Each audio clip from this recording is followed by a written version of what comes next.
Eh bien, nous allons passer à la deuxième partie.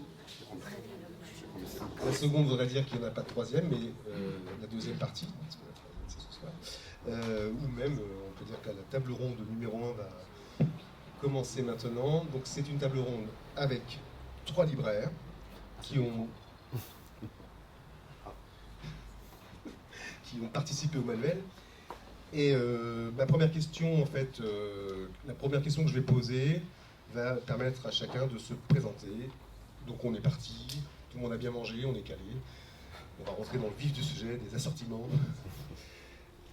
Donc je vais poser la question suivante, je vais la poser, par exemple Pierre va répondre en premier.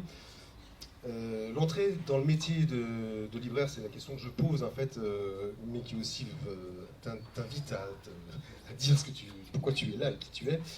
C'est longtemps effectué par des rayons comme la littérature, comme la jeunesse, comme la BD. On a encore ça encore majoritairement, on voit ça en formation initiale. On sait que ça change, mais en tout cas, dans votre expérience à vous, à chacun, comment vous êtes entré dans ce rayon-là, puisque les sciences humaines ont longtemps été un peu un barrage, on fait peur, et puis peut-être une raison, je ne vais pas manger toute la parole si vous voulez, mais les sciences humaines on ne les apprend pas à l'école. Enfin on apprend un peu de sociologie, on apprend un peu de philo, bon, on n'a pas la même habitude que pour la littérature. Ouais. Enfin en tout cas, comment, pour toi Pierre, comment tu es entré dans les sciences humaines en librairie? Ok. Donc, bonjour, donc, je suis Pierre Coutel, je suis libraire à la librairie Mola à Bordeaux, dans le sud de la France. Et voilà, et donc où je m'occupe en fait de tout ce qui est non-fiction, c'est une définition négative, dont entre autres effectivement les sciences humaines. Alors simplement, moi je suis rentré dans au rayon sciences humaines parce que j'ai pas de cursus de formation de librairie, j'ai simplement un cursus de philosophie, d'une maîtrise, comme on disait à l'époque, donc un Master 1, et puis après de concours d'enseignement lamentablement échoués qui m'ont amené à la librairie. Donc du coup, simplement, quand je suis rentré en librairie, comme j'avais cette formation-là, je suis rentré par ce rayon-là. Simplement pour préciser par rapport à ce que tu disais sur on rentrait par d'autres rayons, dont par exemple la BD, il faut simplement se souvenir, moi quand j'ai commencé, c'est-à-dire en 2000, Jospin était encore Premier ministre, les rayons BD en librairie indépendante de premier niveau, ça n'existait quasiment pas, et beaucoup moins que les rayons sciences humaines. C'est-à-dire que les rayons BD, c'était quand même 3 Tintins, 2 Astérix, et que c'est entre autres Persépolis qui a changé complètement la donne par rapport à ça. C'était juste pour le plaisir de te donner tort. Donc, en revanche, toutes ces librairies de premier niveau avaient des rayons sciences humaines, et dans le cas des librairies parisiennes, beaucoup articulées autour d'une clientèle qui était la clientèle des psychanalystes. Qui achetaient de la psychanalyse, mais qui achetaient au-delà de la psychanalyse d'autres sciences humaines, et puis aussi étaient des gros acheteurs de littérature, par exemple. Donc il y avait des rayons dans toutes ces librairies-là, et donc moi je suis rentré de cette façon-là par ce rayon-là, avec une donnée qui a toujours été très présente et qui est, je pense, l'alpha et l'oméga du métier, qui est la question du catalogue, qui est qu'effectivement j'avais un goût du catalogue avant d'être libraire. Le plaisir des listes, etc. Et ça s'est tout à fait satisfait dans l'usage des sciences humaines. Alors je ne sais pas très bien par quoi commencer parce que c'est un parcours un peu long aussi. Oui, bien sûr, j'avais compris ça quand même. Donc, les Justice, donc la librairie d'Esperluette à Chartres. Et en fait, comment je suis entré dans les sciences humaines, c'est un petit peu particulier parce que j'y suis entré presque par absence ou par défaut, puisque après un parcours au syndicat de la librairie, et un peu ici aussi d'ailleurs, j'ai repris une librairie en 2008 qui était sans doute très symptomatique de son époque, c'est-à-dire que c'était les années, on en a parlé un peu ce matin, où pour tout un tas de raisons, le rayon sciences humaines était à peu près inexistant, en tout cas dans les villes sans université. Chartres est une ville sans université. Il n'y avait pas de rayon sciences humaines. En réalité, il y avait 2 bibliothèques qui se remplissaient et se vidaient par la voie des retours essentiellement, plutôt que dans les mains des clients, parce qu'elles étaient très très invisibles dans la librairie. Il n'existait qu'un rayon histoire. Voilà. Et donc, on n'entend pas ? On n'entend pas très bien. Je vais essayer de parler plus fort. Monte le son un peu peut-être, tout simplement. Bon. Et donc ce rayon, dans la librairie que je reprenais, n'existait pas. Il a fallu le créer. Alors, je trouve que j'avais une formation initiale très lointaine, certes, mais qui était encore un peu vivante dans mon esprit, qui était de la psychologie. Donc la psychologie, c'est pas l'alpha et l'oméga des sciences humaines, c'est peut-être même la discipline qui permet le moins d'aborder le champ des sciences humaines, puisque c'est sûrement la discipline où on pense le moins. Excusez-moi, je n'ai pas pu m'en empêcher. Et donc voilà, il a fallu créer quelque chose. Alors évidemment, c'était 2008, c'était les périodes où, je crois que ce matin on l'a suffisamment développé, il y avait très peu de choses qui se passaient en sciences humaines, pas seulement pour les raisons évoquées ce matin, mais aussi sans doute parce que les libraires avaient un peu lâché l'affaire, dans la mesure où les clients de sciences humaines sont des clients très compétents et qu'ils avaient à leur disposition, surtout dans les petites villes, des très gros vendeurs qui avaient des fonds extrêmement importants, qui étaient les vendeurs en ligne, qui déjà en 2008 étaient très présents sur ce champ-là, beaucoup plus que nous. Donc voilà, donc ce rayon, je l'ai fait réexister par goût personnel, parce qu'aussi il me semblait très très important de pouvoir développer tout un pan de la pensée qui quand même commençait à nouveau à bouger. C'est-à-dire que les éditeurs commençaient déjà à réinvestir le sujet de manière un petit peu différente. À titre personnel, je me suis beaucoup appuyé sur une maison dont on a parlé ce matin aussi, qui était La Découverte. Donc j'ai découvert un peu le champ des sciences humaines, en tout cas le champ publié des sciences humaines à ce moment-là, par La Découverte, justement. Bonjour, moi je m'appelle Thibaut Willems, je travaille à la librairie Le Pied à Terre qui est à Paris dans le 18e. Mon arrivée dans les sciences humaines était un peu par hasard. En fait, j'avais fait un DUG d'histoire, donc à l'époque c'était juste le bac plus 2, parce que je ne savais pas trop quoi faire. Après j'avais fait des études de cinéma, j'avais arrêté. Et j'avais besoin d'un boulot alimentaire. Et en fait, j'avais une petite expérience aussi pour un boulot alimentaire, mais que j'avais bien aimé dans une bouquinerie à Bruxelles, où on faisait l'achat-vente de livres d'occasion, pour le coup de tout venant. Et j'étais à Lille à l'époque, un peu entre deux, et j'allais m'apprêter même à quitter la ville, et il se trouve que il y avait une librairie qui appartenait aux éditions L'Harmattan, mais qui avait bien plus que les éditions L'Harmattan, qui avait un fonds incroyable, et qui cherchait un responsable. Et ma chance a été qu'ils cherchaient quelqu'un sans poser d'annonce parce qu'ils ne voulaient pas traiter ça. Donc j'ai postulé et puis j'y étais un petit peu en mitonnant sur ce que j'avais fait. Et ils m'ont embauché. Donc j'ai eu une transition de 15 jours. À l'époque, je ne savais même pas comment marchait le circuit du livre, enfin, la distribution, etc. Donc j'ai un peu tout appris. Je lisais même assez peu de sciences humaines, mais il se trouve que la librairie était conçue comme ça. Donc, et ça m'intéressait. Et j'ai eu la chance, moi, pour le coup, puisque j'avais pas de formation de sciences humaines, donc j'ai fait un peu d'études d'histoire, mais franchement c'était en dilettante, d'avoir que le fonds avait été constitué, était très très costaud. Donc c'était une librairie qui faisait 70 mètres carrés, mais il y avait quelque chose comme 35 000 références. Ouais. Il y avait beaucoup de L'Harmattan, mais pas que. Je pense qu'il y avait peut-être 8000 L'Harmattan, mais c'était un peu une hérésie économique, mais du coup c'était très bien pour se former. Et, ouais. Et du coup, c'était Maxime Forcioli qui avait fait ça. Jean-Christophe le connaît, il a pu travailler avec lui à la librairie de Paris. Alors, on avait une autre politique de stock. Donc il y avait ça, mais sur 300 mètres carrés. Ouais, voilà. Bon, le taux de rotation était à 0,5. Mais du coup, j'ai appris énormément déjà à partir de ce fonds qui a été constitué, même s'il a fallu le déblayer un petit peu quand même, que quand je suis arrivé, on a ouvert à la littérature, etc. Mais d'abord, j'ai appris avec les livres qui étaient dedans. Donc ça a nourri une curiosité que j'avais.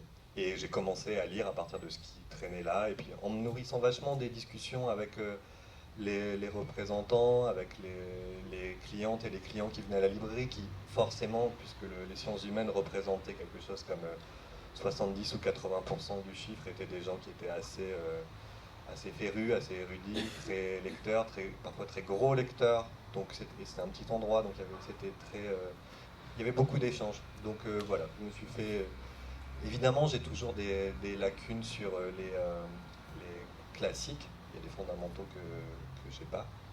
Mais je me suis toujours un peu basé sur, même en reprenant ça, et après, la librairie de L'Harmattan, elle a fermé en 2014, donc j'y ai travaillé pendant 3 ans et demi, je crois. J'ai déménagé à Paris donc, pour travailler au Merle-Mocker, et du coup, c'était toute autre clientèle, gestion, politique, etc., vous l'imaginez. À chaque fois, dans les deux cas, je me suis un peu basé à la fois sur des discussions avec les représentants pour apprendre un petit peu de comment ça se passe, vous qui travaillez ici avant, comment ça se passe, et un peu sur un truc perso, une espèce d'instinct, de curiosité, quoi, de dire, bon, bah, comment est-ce que ça m'intéresserait, est-ce que j'aurais envie de le lire? Je sais très bien qu'il y a peu de chances pour que je me lance dans ce pavé, mais est-ce que ça m'intéresserait? Je crois que je m'éloigne un peu de la présentation. J'ai vu que tu prenais des notes, Pierre, tu avais envie de rajouter quelque chose, il y a eu par rapport à ce que tu venais de dire. Alors, peut-être que... Non, juste pour... Oui, bien sûr. Simplement une précision par rapport à ce que disait Olivier sur ce que tu évoquais en passant, mais la question de la façon dont précisément dans les années 2000, c'est-à-dire au moment où émerge Amazon, les libraires, globalement, font une erreur d'analyse en se disant ils sont gros, ils sont américains, ils sont en ligne, donc ils vont vendre du 80-20. Donc ils vont vendre que de la grosse merdouille, et c'est pas grave parce que nous on est fort, on est intelligent.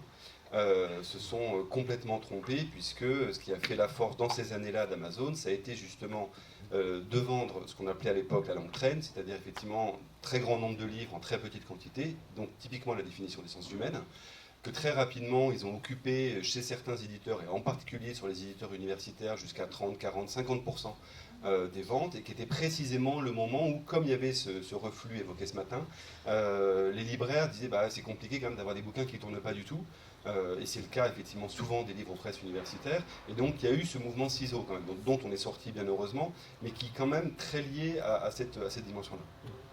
Justement, dans ma question, en fait, je la repose peut-être autrement, c'est aussi une peur aussi du rayon, quelque chose un rayon intimidant pour plein de raisons.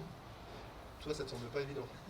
Bah, parce que tu étais une formation initiale peut-être, mais en tout cas... Non, moi je trouve que c'est pas... Moi c'est un rayon que j'adore absolument, et même si je m'occupe d'autres rayons maintenant, c'est vraiment le rayon auquel je tiens pour plein de raisons le plus. Je trouve que d'abord, c'est ce qu'évoquait Thibaut, c'est un rayon dans lequel on est vraiment éduqué par les clients. Encore plus que la littérature ou d'autres rayons, parce que 9 fois sur 10, d'abord parce que vous avez cette dimension professionnelle qui est que vous êtes rapidement confronté à des universitaires ou à des gens qui sont de toute façon plus forts que vous en socio, en philo, en tout ce que vous voulez. Et donc ces gens-là vous apprennent ce que sont les livres importants du domaine concerné. Donc moi, l'idée de, comme on fait normalement ce métier-là, parce qu'on est un peu curieux et qu'on a envie d'apprendre, je trouve que rien que pour ça, c'est un métier c'est un rayon qui est absolument passionnant. Et après, il est moins intimidant, je trouve, que d'autres, parce que justement dans le rapport à la lecture, c'est pas le même. C'est-à-dire que la littérature, surtout quand on se forme, il y a un moment, on considère qu'il faut avoir lu les livres et il faut les avoir lus de A à Z. Les essais permettent une autre lecture. C'est-à-dire qu'il y a un moment, l'enjeu quand même, enfin c'est pas, faut pas se mentir, l'enjeu du volume du livre lu par rapport à ce qu'on a sur les tables est absolument délirant. Donc c'est quelle technique on déploie pour avoir un rapport où on a une compétence sans se perdre dans des lectures infinies. Et les livres de sciences humaines, parce qu'il y a une logique structurée de sommaire, de notes. Moi, je trouve que le plus génial quand vous avez un livre de sciences humaines, c'est commencer par les notes, parce que vous savez d'où pense la personne qui écrit, vous savez quelles sont ses références, vous savez que ça.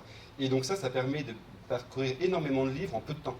C'est-à-dire la logique du sommaire, la logique du résumé, de l'introduction, etc. Et en littérature, c'est beaucoup plus compliqué. C'est-à-dire qu'en littérature, il y a un moment... La table des matières est plus mince. La table des matières est plus mince, mais on en reparlera si tu veux. Moi, par exemple, dans les changements importants, il y a la façon dont Electre a changé. Enfin, on l'évoquait, mais entre la Bible et Electre, qu'on a les plus anciens d'entre nous ont connu, c'est-à-dire un bouquin... Est-ce que parmi nous, il y en a qui ont connu les bottins jaunes? Donc, qui était, voilà, donc, pour ceux qui n'ont pas connu, hein, donc Electre était format papier, une fois par an. Donc vous aviez la dispo des livres une fois par an.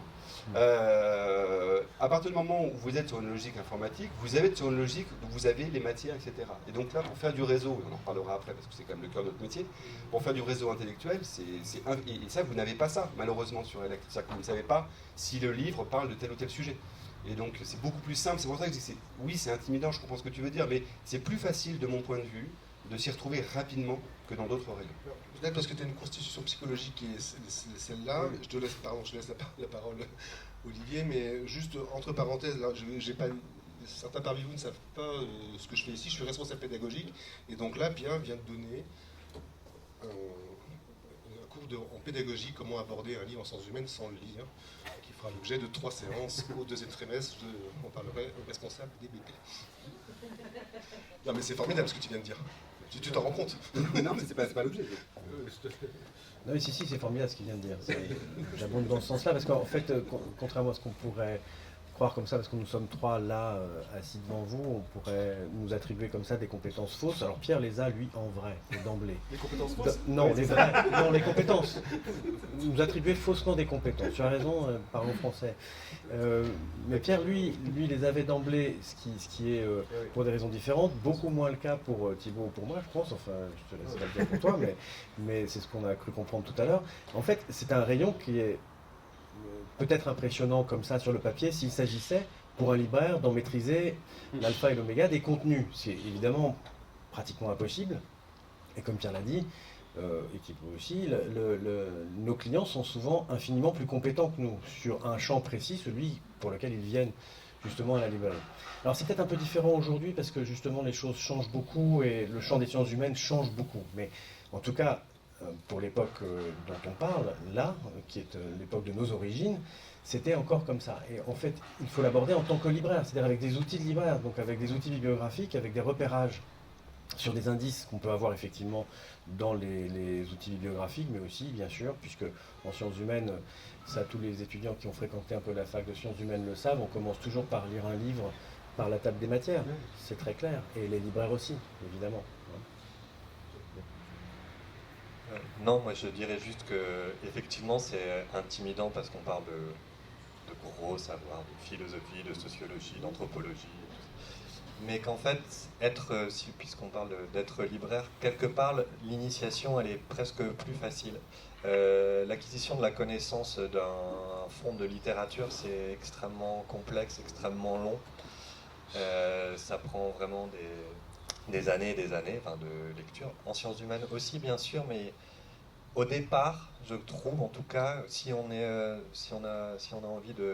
peu curieux, on arrive à situer. La question, c'est surtout celle-là, quoi. Réussir à situer les auteurs, les maisons, pour pouvoir composer des rayons cohérents, des tables cohérentes.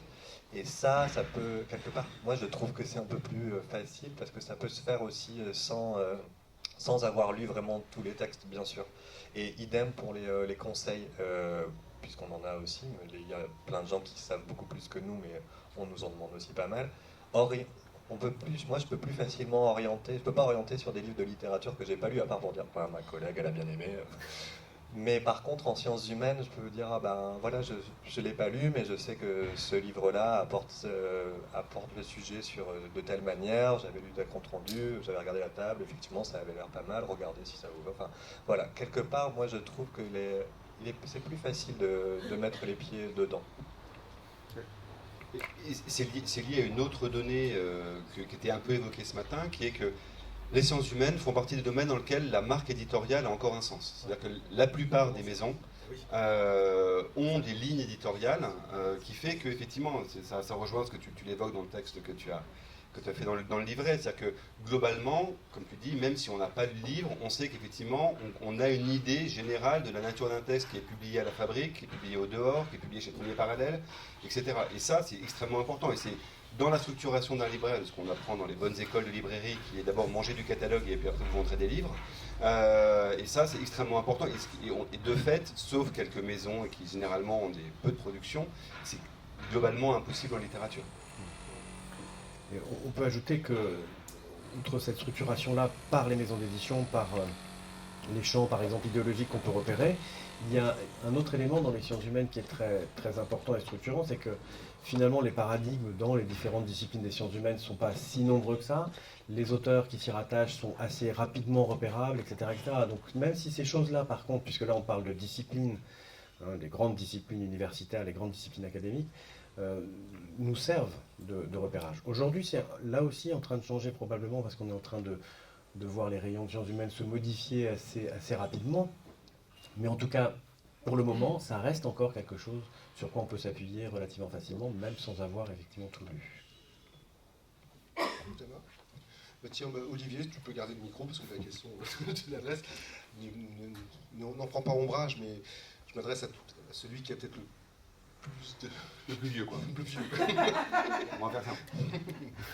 Non, en tout cas, il y a plus je suis né exactement au moment du structuralisme, en 66, pour être précis. Donc, effectivement. Voilà, donc tu vois, voilà. On n'est pas loin tous les deux.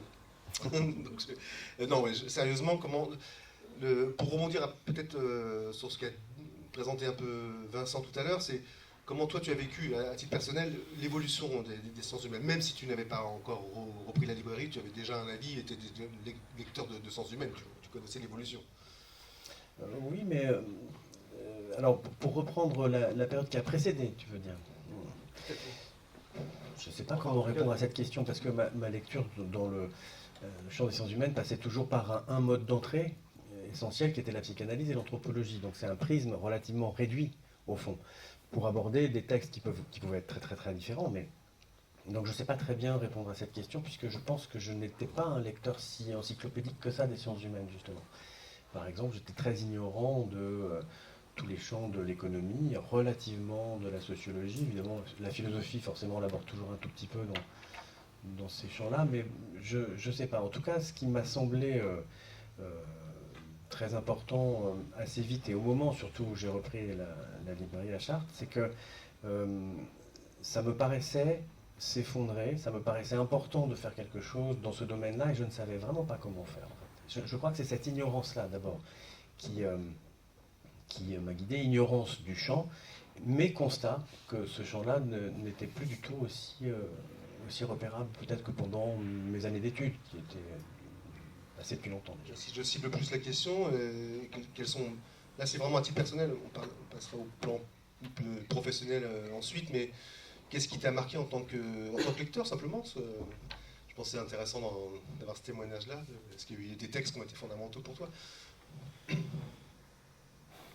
Oui, beaucoup, mais... Si tu veux pas, tu peux réfléchir si tu veux.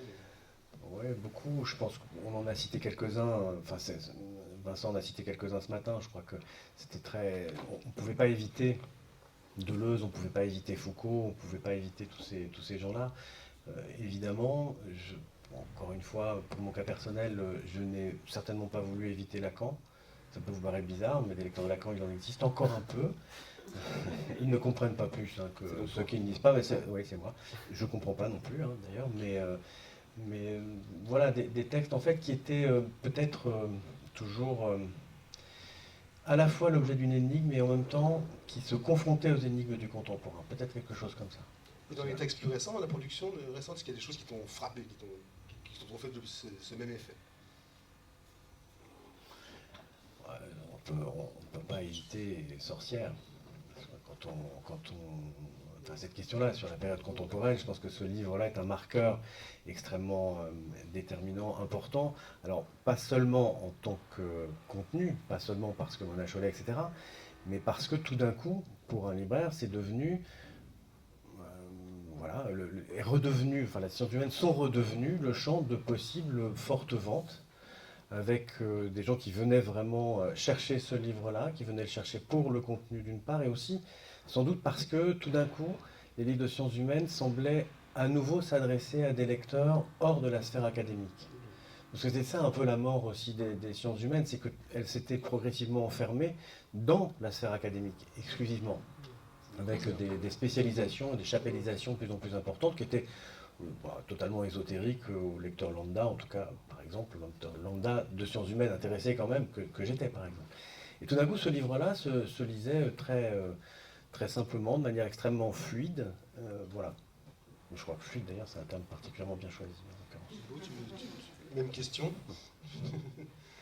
À titre personnel, quoi. Qu'est-ce que, même si tu as eu moins d'expérience durée sur l'évolution récente.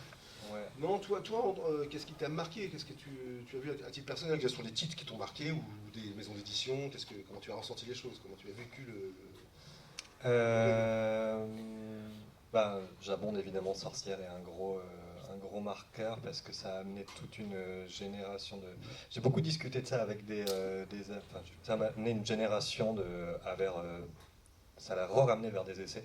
J'ai beaucoup discuté de ça avec des amis plus militants, féministes depuis longtemps, qui critiquaient Mona Chollet. Voilà, c'est un texte qui a des choses critiquables.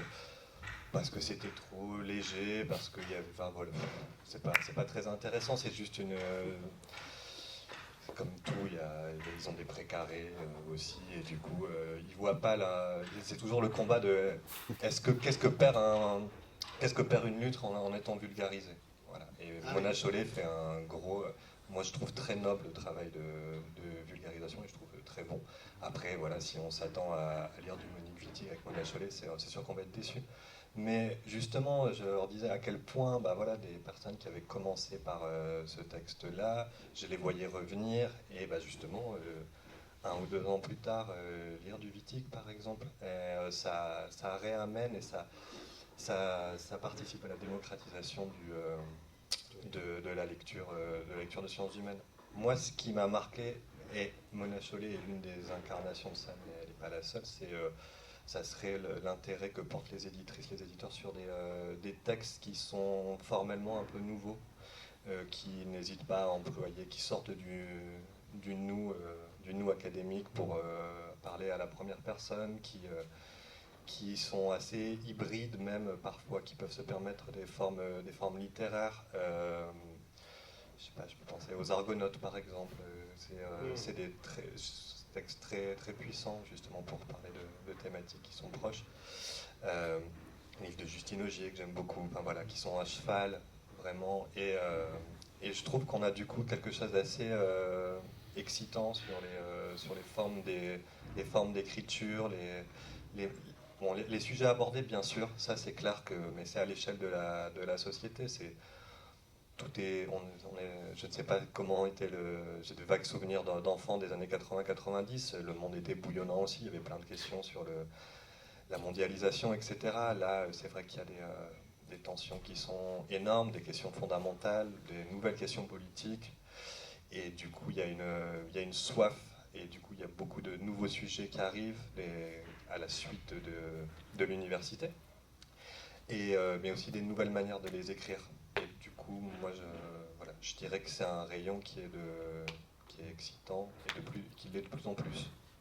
Tu voulais répondre, Non, mais tu as réagi à plusieurs moments. oui, parce que je pense, moi, parmi les textes qui m'ont marqué, il y a un texte d'Ivan Jablonka qui s'appelle L'histoire est une littérature, comme les autres, je ne sais plus si c'était exactement le titre, mais qui est un livre très très important, puisqu'en fait... L'histoire est un genre littéraire comme les autres. Ouais. Et en tout cas, à l'admirable collection de la librairie du XXIe siècle de Maurice Hollander, qui est pour le coup l'un des grands socles effectivement de l'édition en sciences humaines. Et ce livre-là, c'est un livre dans lequel il interroge exactement ça. C'est-à-dire à quel moment, qu'est-ce qui fait que c'est une science humaine, qu'est-ce qui fait que c'est la littérature, et comment est-ce qu'on peut faire justement aussi dans des enjeux de lectorat et de médiation du savoir, parce que toute la question, elle est là. La question, c'est-à-dire, nous, notre fonction, c'est comment est-ce qu'on fait de la médiation par rapport à des livres qu'on reçoit, des clients qu'on accueille, etc. Et ce livre-là vient interroger toutes ces questions-là, avec derrière l'un des grands continents mais que tu évoquais, parce que c'est ça qui est toute la narrative non-fiction, aussi pour les Argonautes, c'est ça? Ouais, pour les Argonautes, pour ce que fait le sous-sol, et pour un livre qui, pour le coup, moi, quand j'étais arrivé chez Mola peu de temps après, m'a beaucoup marqué, qui s'appelle UK Mountain, de John D'Agata chez Zone Sensible, et qui est un livre précisément au cœur de ça. Et alors, Zone Sensible, c'est un cas très intéressant. D'abord, c'est un bon éditeur parce qu'il est en Belgique, et après, ça a été l'un des grands introducteurs d'une forme d'anthropologie qui a permis, moi je trouve, à beaucoup de libraires et beaucoup de lecteurs de se rendre compte qu'effectivement, qu'on était resté à une vision qui avait 80 ans, qui est l'anthropologie, c'est trisotropique, et qui se sont complètement mis à jour par rapport à ces questions-là, et qui ont, alors pas précédé, puisque Par-delà nature et culture, c'est 2005, mais qui au tournant des années 2000-2010 ont permis de conquérir un nouveau lectorat. Et je pense à un texte admirable qui est Comment pensent les forêts d'Edward Ocon, qui est un texte complètement fou sur justement la question de la représentation du monde par des peuples non occidentaux, où évidemment, et qui va poser les germes de ce qu'on va voir après en succès avec Nastasia Martin, avec Charles Stepanov. Et l'idée qu'on vende maintenant des livres d'anthropologie dans ces proportions-là, c'est intéressant. Et c'est intéressant parce qu'effectivement, ce que ça vient dire, pour faire écho à ce que on disait ce matin, c'est la façon dont ça dit quelque chose de la grille de lecture attendue par les clients et de surtout ce qu'ils souhaitent. C'est-à-dire de se dire effectivement, peut-être une autre forme de politique, mais de se dire il y a un problème qui est un problème ontologique, qui est d'où on parle quand on parle et quand on vit. Et ces livres, et l'anthropologie vient répondre à cette question-là. Et donc pour moi, voilà, ça fait partie moi, des livres qui m'ont vraiment marqué, avec un autre livre pour le coup à la découverte qui s'appelle Homo Domesticus de James Scott, et qui est un livre très très important. Sur un livre marxiste. Oui, oui, qui est une. Oui, on est entre eux, anthropologie, marxiste et anarchiste. Ouais, plutôt, ouais. On est plutôt sur l'anarchiste, comme un peu dans ce qu'a pouvait faire Greber. Et s'il y a vraiment des gens qui ne s'aiment pas, ce sont quand même les marxistes et les anarchistes, pour plein de raisons. Mais qui est un livre qui raconte la construction de l'État à partir de la question du blé. Expliquant effectivement, à partir du moment où vous stockez le blé, il faut une structure. Donc la structure, c'est l'État, et le néolithique, c'est d'abord l'invention de l'État. Bon, toutes ces choses-là qui permettent à la fois d'avoir des livres qui sont de l'histoire, de l'anthropologie, des enjeux politiques, et, pour revenir à ce que disait Jablonka, avec des enjeux de lisibilité extrêmement forts. Ça, c'est ce que tu disais, Olivier. Effectivement, je pense que dans les grandes mutations, dans les mouvements importants des dernières années, il y a cette dimension-là. C'est-à-dire que, et c'est un enjeu éditorial aussi. On discute avec les éditeurs, on voit bien qu'ils ont ces rapports-là aux auteurs, trouver des auteurs dans lesquels il y a une idée de la narration qui, sans être pour autant de co. On n'est pas obligé de revenir à... Tu peux dire qui est Alain Decaux pour... Alain Decaux, c'est un très beau chauve. On aime les chauves. Non, c'était le grand vulgarisateur d'histoire dans les années 60, 70, 80, mais qui a fait par ailleurs un travail important au sens où c'était malgré tout un moment où la télévision se donnait encore un horizon pédagogique, c'est vrai. Et il avait ces dimensions-là. Alors il était, on va dire, si on simplifie les choses, plutôt de droite. Vous aviez le pendant plus marqué à gauche qui était Guillemin, mais qui est moins visible maintenant, sauf sur YouTube où il a un grand succès. Mais voilà, donc, et qui était une forme malgré tout de vulgarisation avec l'idée que l'histoire c'est les grands hommes, c'est les rois, c'est tout ça. Voilà. C'est le roman national et c'est la biographie. Et donc effectivement, mais on peut faire de la narration sans en passer par là. Oui, c'était pour rebondir là-dessus, parce que je pense que dans les segmentations aussi des librairies, on voit apparaître de plus en plus le terme de non-fiction, justement, et c'est très important. Par exemple, dans ma librairie, le rez-de-chaussée, c'est la fiction, et l'étage, c'est la non-fiction. Voilà, c'est structuré comme ça. C'était pas pensé spécialement au départ, ça s'est fait comme ça plutôt. Mais par rapport aux enjeux de lisibilité, je pense qu'on pourrait aussi réfléchir parallèlement à la question des sciences humaines, à la question des sciences dures. Parce qu'il s'est passé aussi des choses extrêmement importantes ces dernières années, et sans doute de manière peut-être un peu anticipée par rapport aux sciences humaines. Peut-être que les sciences humaines suivent ce mouvement-là. C'est-à-dire que par rapport à la vulgarisation, à la lisibilité, on aurait pu parler aussi de Sapiens, par exemple, d'Harari, qui a eu un énorme succès, qui était très lisible, etc. Historien, mais qui fait de l'anthropologie, une anthropologie historique, enfin, je ne sais pas comment l'appeler, mais en fait, la vulgarisation est un terme qui est un tout petit peu dangereux, parce qu'elle existe depuis très très longtemps, en tout cas en France, dans la production éditoriale, mais elle était le fait, pour les sciences, de journalistes qui allaient voir des scientifiques et qui ensuite rapportaient ce qu'ils avaient pioché chez les scientifiques. Aujourd'hui, et depuis un paquet d'années maintenant, on pourrait citer des maisons d'édition, je ne sais pas, peut-être Duno, qui a peut-être commencé ça il y a très longtemps, qui ont, et actuellement CNRS Édition, qui travaille énormément sur ce champ-là, ont demandé à des scientifiques, cette fois, de descendre d'un cran pour, justement, s'offrir un lectorat beaucoup plus large. Et ça a changé énormément de choses, puisque le rapport du journaliste type Alain Decaux a totalement, ou presque totalement disparu, pour laisser la place à des gens qui parlent et écrivent qualité, tout en se rendant accessible. Bon, je pense que ça avait commencé dans les pays anglo-saxons avant de commencer chez nous, mais en tout cas c'est une mutation très très importante. Les anglo-saxons, effectivement. Oui. Voilà. Et je pense qu'on a commencé par les sciences un tout petit peu avant, par les sciences dures. Juste un truc, c'est que c'est aussi pour les autrices, les auteurs de livres de sciences humaines. Je pense ça parce que Anastasia Martin, je crois qu'elle a, si je dis pas de bêtises, je crois qu'elle a pas de poste à l'université. C'est pas forcément bien vu aussi ce type d'écriture, et ça peut être aussi coûteux pour elle, mieux. Voilà. Et non, et un truc rigolo avec le changement les nouvelles écritures, etc., c'est que des fois, il y a des bagarres un peu avec les rayons de littérature pour savoir où vont les livres. Et généralement, le sous-sol, les globes, etc., on se pose là, quoi.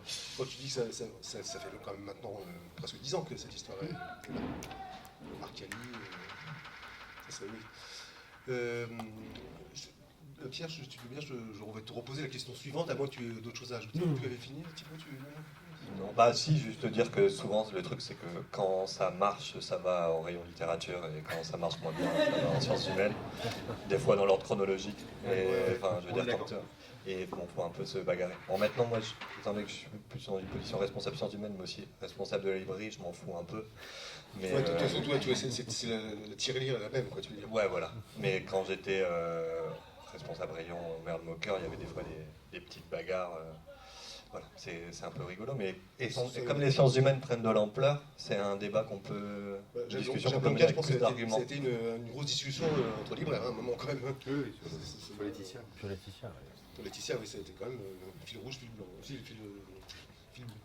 Et donc, pour aller plus dans le dur du quotidien, est-ce que tu as la mémoire des changements, allons-y carrément, appelons un chat, des changements de rayon? Comment tu as vu les changements de rayon, les changements d'étagères? Pierre, parce que tu parlais, toi, des armoires, en fait, qui étaient l'histoire, la psy, la philo et ethno, anthropo. Quels ont été les premiers changements? Comment tu as vu les glissements, en fait, de ces rayons? Alors en fait, il y a deux choses distinctes. Ce qu'on observe, et ça je pense que c'est relativement universel, c'est que quand on tape très très fort sur un objet, ça fait beaucoup de bruit. Et c'est le fait que globalement, dans l'immense majorité des cas, les clients sont indifférents aux questions disciplinaires. C'est-à-dire que, mis à part des demandes, pour le coup, d'enseignants ou d'étudiants, les gens qui fréquentent les rayons, on va dire, d'essai au sens large, ne cherchent pas forcément des tables. Ils cherchent un texte où ils cherchent, comme en littérature, ils cherchent de la nouveauté et ils cherchent que le libraire ait fait son travail, c'est-à-dire ait donné de l'intelligibilité dans une offre pléthorique. Ça sert à ça, le travail de libraire. Et donc, à partir de là, on est toujours à articuler trois choses qui sont des armoires qui, elles, doivent être disciplinaires, parce que malgré tout, a fortiori dans une librairie où il y a beaucoup de références comme la nôtre, on ne pourrait pas faire une espèce de continuum indistinct dans lequel se trouveraient toutes les sciences humaines. Et après, c'est à nous, et sur les tables, par la nouveauté, et surtout par la thématisation, d'aboutir au croisement des choses. Après, peut-être l'autre changement, le principal changement, il est autour de la sociologie. Qui est le genre, la discipline plutôt, qui s'est la plus éclatée ces dernières années. Au sens où, nous, il y a une dizaine d'années, on avait créé ce qu'on appelait un pôle société, qui permettait d'avoir d'un côté ce qu'on a dans toutes les librairies, qui est du doc et de l'actu, qui donc le fond sans fond, hein, les bouquins qui arrivent, disparaissent, et qui fait qu'en fait les étagères sont jamais les mêmes d'une année à l'autre, et puis des bouquins qui parlent de la société aussi, mais qui eux ont vocation à rester. Et en fait, on avait jusqu'ici généralement nos deux armoires sociologie, une on va dire texte classique de fond et une classée par thème. Au tournant des années 2008-2010, et c'est pas complètement innocent ce que vous évoquiez, par exemple la question de la sociologie du travail était extrêmement présente. Donc il y avait eu le succès de Christophe Dejour au début des années 2000, et puis Gaulle-Jacques, etc., qui venaient interroger la question du management et ce genre de choses, et puis les risques psychosociaux. Tout ça, voilà, exactement, Dominique Méda sur le travail et ces choses-là.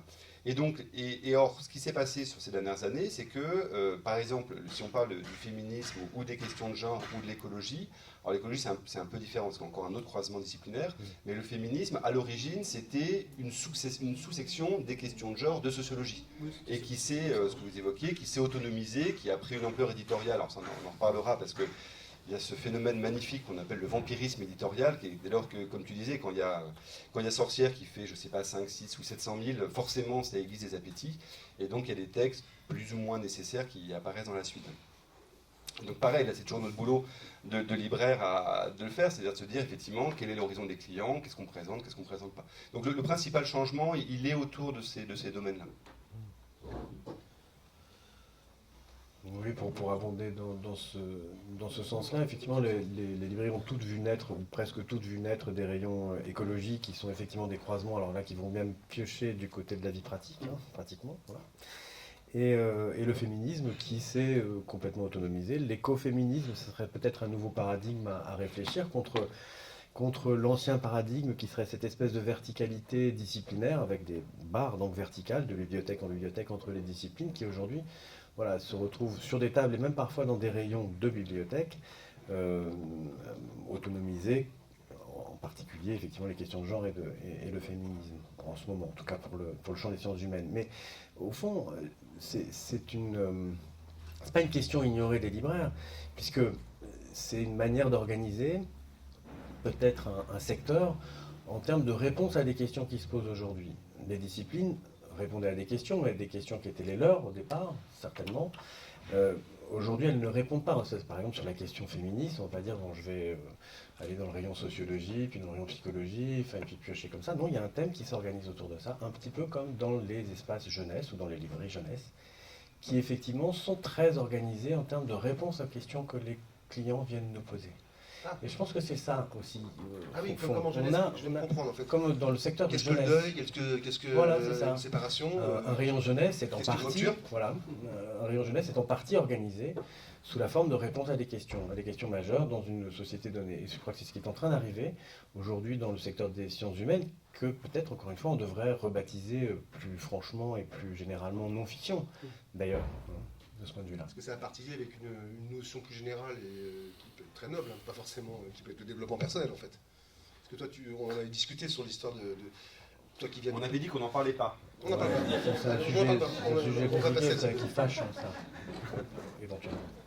Dans le rayon, oui, il peut y avoir aussi des choses qu'on va piocher. La question était mal posée, j'ai répondu tout à l'heure. Ok.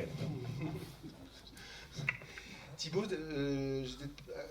toi, tu as une autre vision certainement du montage, parce que le pied-à-terre il existe depuis 3 ans. Donc tu arrives en plein dans le bouillonnement en fait. Donc c'est toi qui as monté le rayon sciences humaines au pied-à-terre. Donc ceux qui sont pas loin, je vous invite à aller voir ce rayon. Enfin, Mola aussi, l'Esperluette, mais puisque c'est une nouvelle librairie, à que Mola. Ça dépend d'où on part, c'est toujours la question. J'avais eu la chance quand je suis arrivé au Merle-Mocker en fait, il venait de faire les travaux et du coup l'espace était un peu encore assez peu fixé. Et du coup j'avais beaucoup pendant 1 an pratiquement, j'avais beaucoup joué, fait bouger les rayons, essayé de trouver des formules qui m'iraient. J'ai essayé de raisonner, et à l'époque au Merle-Mocker, et ce que j'ai refait au pied-à-terre, sur, en fait, ce que je disais, c'est qu'il y a de manière un peu affinitaire, c'est-à-dire qu'il y a des questions qui deviennent tellement importantes qu'elles dépassent la discipline d'origine, philosophie, sociologie. Donc voilà, on va créer un rayon de genre. Les libraires le font avec plus ou moins obligés. Maintenant, évidemment, c'est inimaginable de ne pas le faire. Mais il y a encore quelques années, ça l'était. Ça va être l'écologie. Ça peut être les questions postcoloniales maintenant aussi. Il peut y avoir plein. Il y a des librairies qui peuvent avoir des rayons sur la prison, sur le travail, effectivement. Et voilà. Je te coupe pour te relancer, mais quelle est la surface du pied-à-terre? De superficie? Sans surface commerciale, 100 mètres carrés à peu près. Il doit y avoir 20... On peut, dans les librairies de taille relativement petite, hein, c'est pas une petite librairie, mais c'est pas non plus une grande librairie, avoir des segmentations très précises. Ah bah ouais, oui. Après, moi, en l'occurrence, j'ai pas de rayon sur la prison et tout, mais il y a des segmentations qui sont très précises. Oui, alors donc typiquement, Merle-Mocker, ce que j'ai refait au pied-à-terre, j'avais créé un rayon, et j'ai créé un rayon essai politique aussi, où c'était plus où je mettais ensemble des livres qui avaient des formes différentes, etc., mais qui me semblaient pouvoir intéresser pouvoir dialoguer. Ça peut être une vieille biographie, ça peut être un pamphlet, ça peut être la philosophie politique pure et dure, etc., mais qui me semblait pouvoir raisonner de manière affinitaire. En fait, il y a un revers à ça, c'est que, par exemple, si typiquement dans ce rayon politique, je mets Rancière, et c'est le cas, je vide le rayon philosophie de Rancière. Si on met toutes les philosophes féministes dans le rayon féministe, on vide le rayon philosophie de toutes les femmes, déjà qu'il n'y en a pas beaucoup. Et c'est, en fait, moi j'ai fait ça beaucoup de... Alors sur les tables c'est facile de créer des pensées, de créer des affinités, on le fait, et c'est génial, et même l'actualité nous y pousse, etc. Dans les étagères, elles sont inamovibles, elles doivent être relativement claires. Quand c'est trop gros pour qu'il y ait un rayon essai, et ça serait absurde de tous les mélanger par ordre alphabétique. Je sais que la Friche fait un petit peu plus ça, par exemple, et c'est intéressant. Ils ont un beau rayon essai, mais moins segmenté. C'est une discussion qu'on avait eues.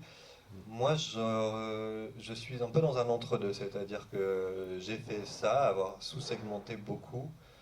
J'en reviens un petit peu, mais je ne sais pas encore ce que je vais faire. J'y réfléchis, j'en parle avec Daphné qui travaille sur le rayon avec moi maintenant, qui a fait sa formation ici. Et c'est très bien, je pense les clients nous sont grés d'avoir des espaces dans lesquels ils peuvent se reconnaître et ils peuvent faire des ponts facilement sur des textes très anciens et d'autres plus surprenants parce que ils arrivent à faire le lien. On leur suggère aussi quelque chose, on leur suggère des liens, mais voilà, ça a une certaine limite, donc c'est un peu un jeu d'équilibriste. Et Pierre, tu disais tout à l'heure que les gens, la clientèle ne devait pas forcément chercher des secteurs, enfin, ou des rayons, mais chercher des livres. Ça rentre un peu en contradiction avec ce que vient de dire Thibaut, puis je voulais rebondir sur ce que tu avais dit alors, dans une discussion qu'on avait eue, c'était sur, par exemple, quand tu faisais une table féminisme à Mola, tu surveillais, tu faisais extrêmement attention à ce que tu mettais sur la table. Donc dans la pratique au quotidien, cette segmentation-là existe quand même, et Non, il y a de la pensée quoi, dans la présentation. Oui, j'espère. Je pense que c'est un peu la raison pour laquelle on fait ce métier, c'est ce qu'on disait tout à l'heure. C'est-à-dire que l'horizon, il est quand même de donner le sentiment aux clients, aux lecteurs, que les livres ne sont pas là parce qu'ils sont arrivés le matin dans un camion, mais qu'ils sont là parce qu'on a choisi de les mettre là. Le cas du rayon féminisme, il est effectivement exemplaire dans la mesure où c'est typiquement un rayon qui suit une tendance qu'on trouve ailleurs, mais c'est un rayon qui fonctionne par de la recommandation entre pairs. C'est-à-dire que nous, on intervient finalement assez peu dans la prescription.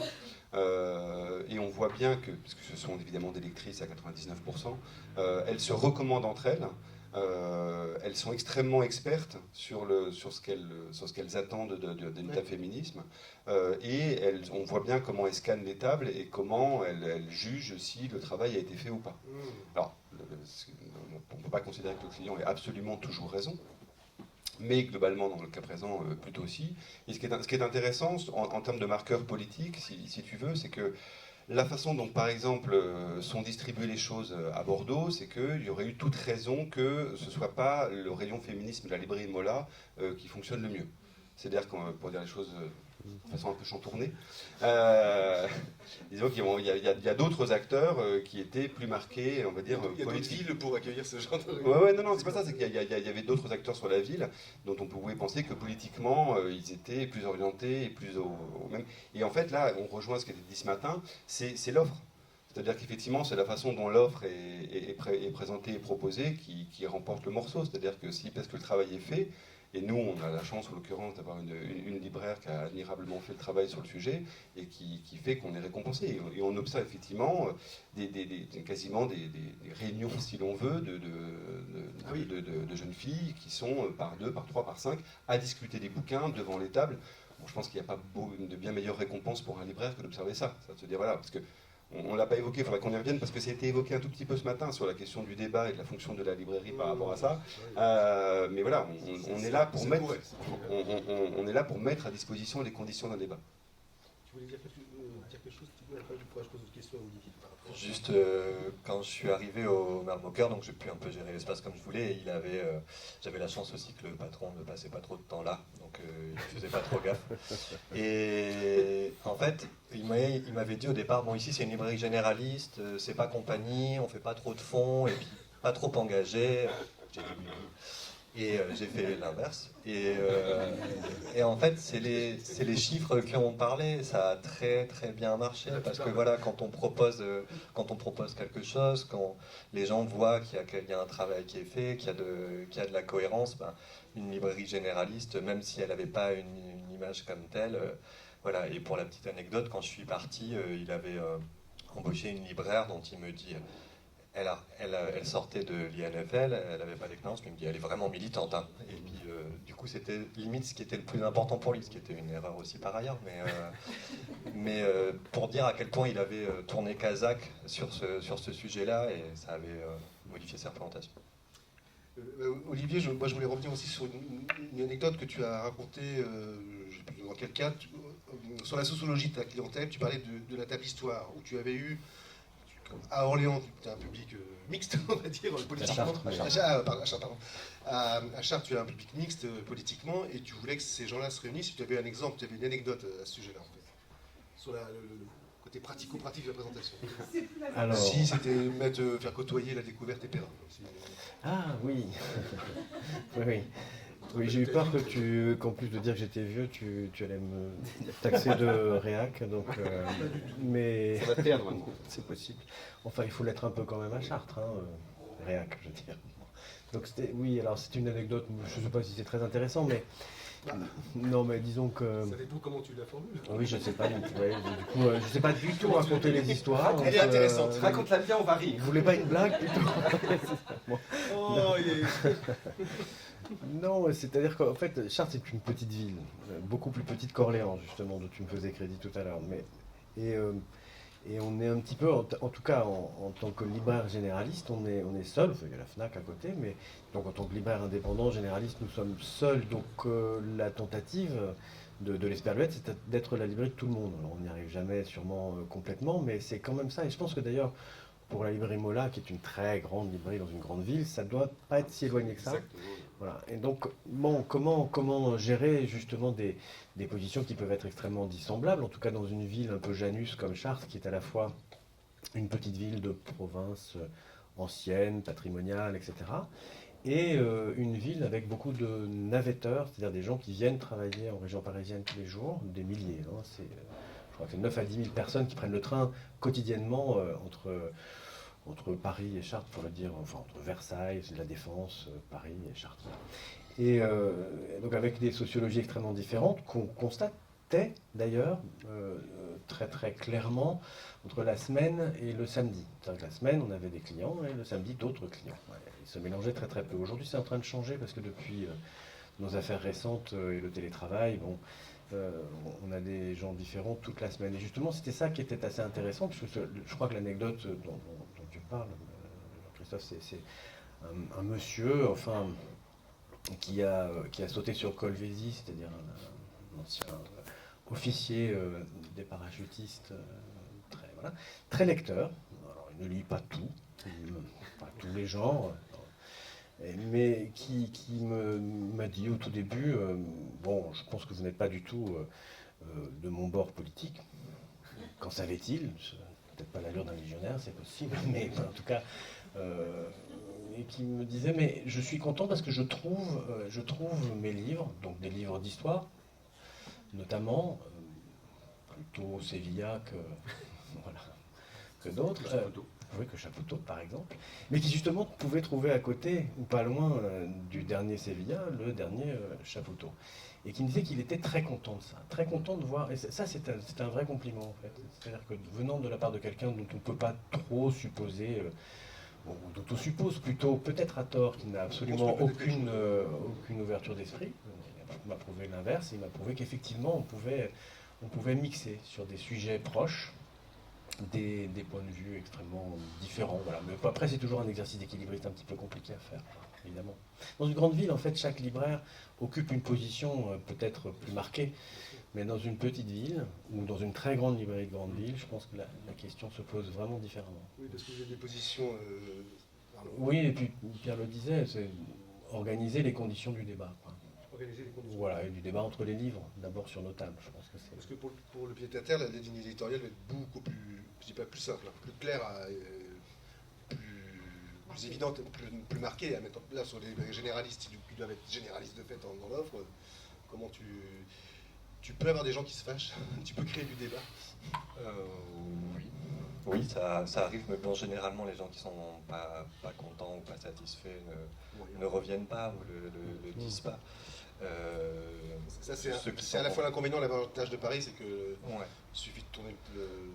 Moi, c'est vrai que à titre personnel, mon rapport au métier, c'est que je l'imagine pas le faire n'importe où. Enfin, je veux dire, la manière, ce que me permettent les lieux où je l'ai fait et où je le fais aujourd'hui est plus importante que le métier en tant que tel.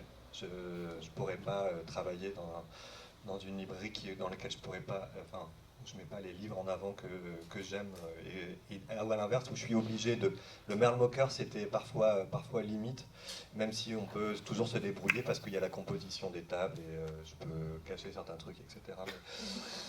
Mais il y a... je crois que, en fait, créer les conditions du débat, ça, je suis totalement d'accord. Je crois juste qu'on a toujours il y a une limite qui vient se poser à un moment donné. Il y a des choses qui sortent du débat tel qu'il me semble démocratique, respectable et typiquement, ben voilà, l'embrouille que j'ai eue il y a quelques semaines, c'était sur le dernier livre de Michel Onfray que j'avais pas et j'ai aucun problème à pas avoir le dernier livre de Michel Onfray, à discuter pourquoi je ne l'avais pas. Et c'est sûr que je me sens... Je suis très étonné que le client t'ait demandé Michel Onfray dans la librairie. Là, je pense que c'est plutôt Ah bah, c'est bon, bah, ça va. Après, il y a des gens qui aiment bien s'embrouiller, ils se lèvent le matin, ça arrive aussi. Hein. C'est ça, il y a un peu de ça. C'est pour le plaisir de ferrailler, quoi. Bon. À l'inverse, personne n'est venu nous demander le dernier Michel Houellebecq. C'est vrai que je me sens d'autant plus autorisé à faire ça que y a une complémentarité et qu'on est à Paris, qu'il y a un Gilbert Joseph qui est à 3 minutes à pied et que limite, notre identité se constitue autour du fait qu'on peut proposer un peu d'alternative, même si on n'est pas très différents non plus, mais il y a des choses dont je peux me passer sans trop de problèmes. Voilà, mais c'est une question qui est d'autant plus saillante que voilà, je disais tout à l'heure, le monde est bouillonnant, vous le voyez bien, les dernières semaines l'ont montré, et pas qu'un peu, les théories... Dernière milliers d'années. Non, mais je veux dire, il y a quelque chose de... Une séquence un peu concentrée là. Il y a il y a une banalisation des... Je ne vais pas vous faire une rhétorique gauchiste, mais vous le voyez bien, une banalisation des idées d'extrême droite, etc. Et que la neutralité devient complexe. Et il y a surtout des auteurs, voilà, typiquement, avec lesquels on pouvait ne pas être d'accord, et voilà, type Houellebecq, mais sans ne pas avoir de problème à les vendre. Ou là, moi, je ne sais pas, quand je lis sa dernière interview, je me dis, j'ai plus envie de le défendre, et je me fiche en fait que les gens le réclament et qu'ils soient déçus, qu'ils soient pas là. Il y a une limite qui est posée, qu'à un moment donné, il y a une limite. Si les gens si la théorie du grand remplacement devient hyper, elle est déjà trop, mais devient mainstream ou je ne sais quoi, ou continue à se développer, les gens ils vont venir demander des livres de Renaud Camus et à un moment donné on dira oui ou non. C'est pas l'offre ne fait pas, la demande ne fait pas. Ça c'est passé. Renaud Camus sortait des catalogues en fait, pour ces raisons-là. Ah ouais. Plus ou moins des librairies. C'est vrai qu'il est peu, mais je veux dire, si ça vient si dans 15 ou 20 ans, ou d'autres avatars, voilà, le livre de Zemmour était pas beaucoup plus présentable. Donc la question c'est où est-ce qu'on met la limite. Alors c'est sûr que moi je me suis organisé pour pouvoir avoir une limite qui est assez proche, et j'en suis content. Elle serait différente si j'étais dans une autre librairie, mais la question n'est pas d'être ouvert à tous les vents ou fermé, elle est où est-ce qu'on va la mettre la limite. Avant de poser une autre question, comme on a posé les termes du débat, est-ce qu'il y a quelqu'un qui voudrait... Il y a eu des réactions là, à un moment, est-ce que quelqu'un voudrait réagir à ce qu'on a dit ? Vous n'avez pas le droit de ne pas répondre, nous avons digéré.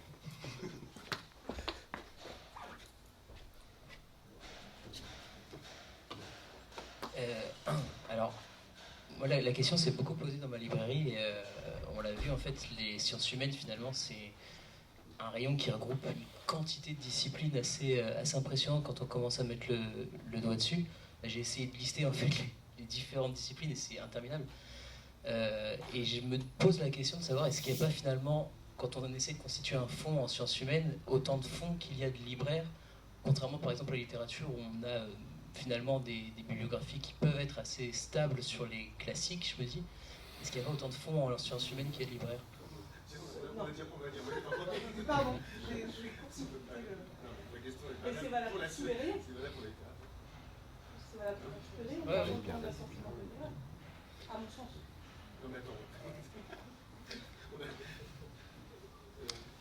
Oui, non, je comprends la question et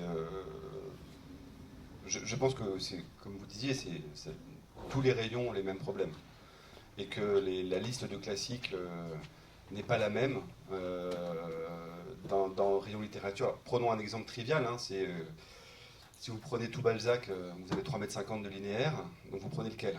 De Cousin Pons plutôt, ou la Pocharigo ? On l'a dit tout à l'heure, ça racine. Donc, ça racine évidemment. Mais non, mais voilà, ce que je veux dire, c'est qu'en fait, c'est comme ça normalement que se détermine l'identité du libraire, et que comme c'est le fond qui choisit la clientèle, et non pas l'inverse. Alors là, je parle d'un raisonnement où vous êtes dans une structuration un peu comme la tienne, Thibaut, c'est-à-dire qu'il y a un moment, et à Paris, pour l'avoir connu aussi en ayant été libraire à Paris, c'est les choix que vous faites déterminent la clientèle que vous allez avoir. Là où je rejoins Olivier par rapport à mon travail actuel, c'est une position inverse. C'est comment est-ce qu'on est la librairie de tout le monde sans être la librairie de personne. C'est-à-dire comment est-ce que les tables permettent de parler à l'ensemble des clients. Nous, on est entre 1500 et 2000 clients par jour. Donc comment est-ce qu'on fait pour s'adresser à l'ensemble de ces clients sans avoir le sentiment qu'on est un robinet d'eau tiède?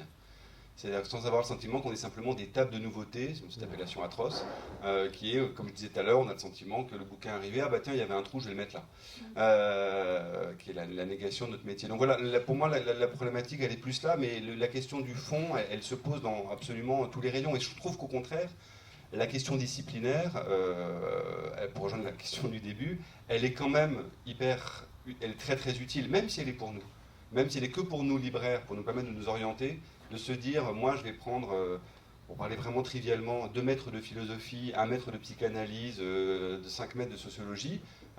C'est hyper important de se dire, voilà, je sais où ça commence la philosophie, parce qu'on peut dire qu'il y a de la marge, on peut dire qu'il y a du recouvrement, on peut dire qu'il y a de la transversalité, malgré tout, il y a quand même, la discipline, ça existe.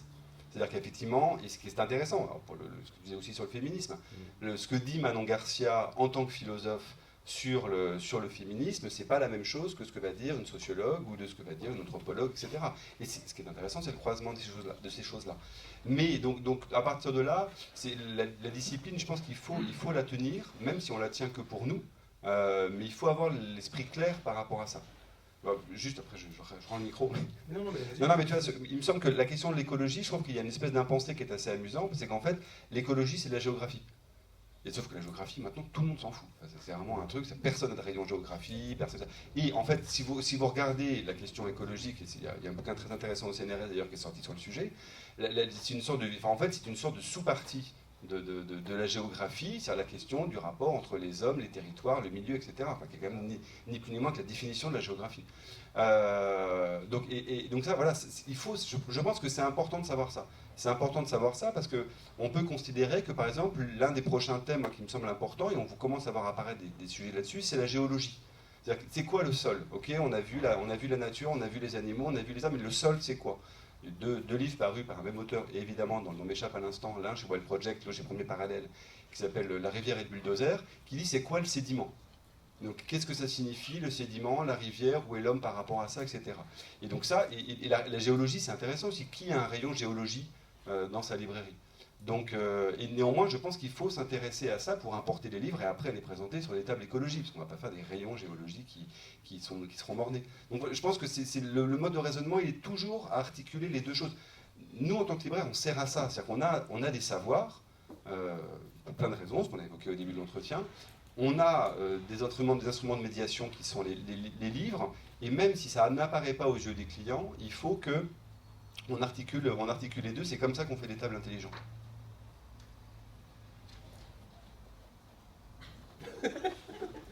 Quelqu'un veut rebondir? Bon.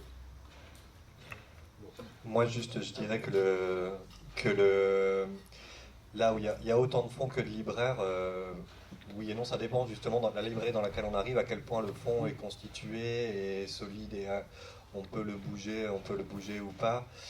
Si on part de rien, effectivement, ça bougera surtout en fonction de chaque libraire.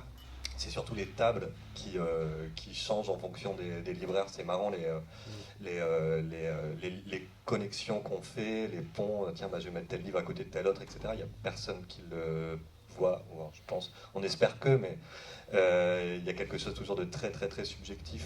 Et nous, on est deux à les faire, du coup, et je vois c'est assez rigolo de voir comment on les constitue, quelles sont nos marottes. Moi, je vois plus de différence là-dessus que sur la gestion du fond en tant que tel, qui de toute façon à un moment donné se rationalise. Enfin, qu'est-ce qui part pas, on teste des choses, on teste des sujets, et ça fonctionne plus ou moins, on choisit de les garder parce qu'on y est attaché. Bon, là, il y a une part de subjectivité, ou pas, mais à un moment donné, bon voilà, un livre de fond qui n'a pas bougé depuis 3 ans, ça devient difficile de le conserver, et ça pour tout le monde. On lance Non, personne. Il y a une question. Oui. Attends, je vais te donner le...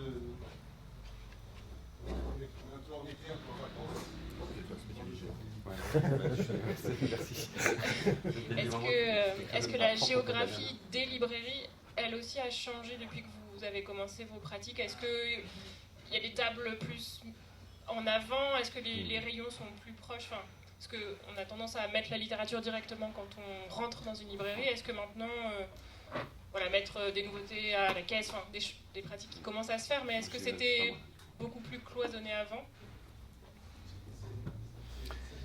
Comme ça, mais c'est la question que je voulais poser après. Donc elle est posée vraiment. C'est amusant parce qu'il y a eu un colloque il y a quelques années, c'était pas ici, c'était à Montreuil, sur la géographie des librairies, à l'intérieur des librairies, effectivement. C'est quelque chose d'extrêmement mobile, je crois, en ce moment. Après, c'est certainement différent pour chaque expérience singulière de libraire, mais je peux juste vous citer mon expérience récente, puisque j'ai refait ma librairie il y a 1 an, pile. Et effectivement, je me suis dit, mais bon, on la refait comment? Alors, il y avait plein de questions liées à la circulation, à la lumière, plein de choses, des questions qu'on se pose toujours tous. Et puis, on s'est dit aussi, mais tiens, si on essayait de briser les logiques de genre, mais je parle des genres littérature pour le compte, mais justement, je pense que c'est intéressant qu'on se pose cette question aujourd'hui sur les genres littéraires. C'est quoi un roman historique, c'est quoi un polar, est-ce que c'est pas la littérature? Alors, il y a la littérature d'un côté, il y a la SF de l'autre, mais c'est quoi cette histoire? Alors qu'il y a, surtout sans doute pour ce qu'on appelle littérature, une question de légitimité, d'emblée ou historique pour les textes plus anciens. Mais en tout cas, voilà, on a dans ce réaménagement de la librairie, par exemple, pour la littérature, on est un peu loin des sciences humaines, mais on a essayé de calculer quelque chose qui permette justement de traverser ça, d'être un peu libéré des classifications traditionnelles.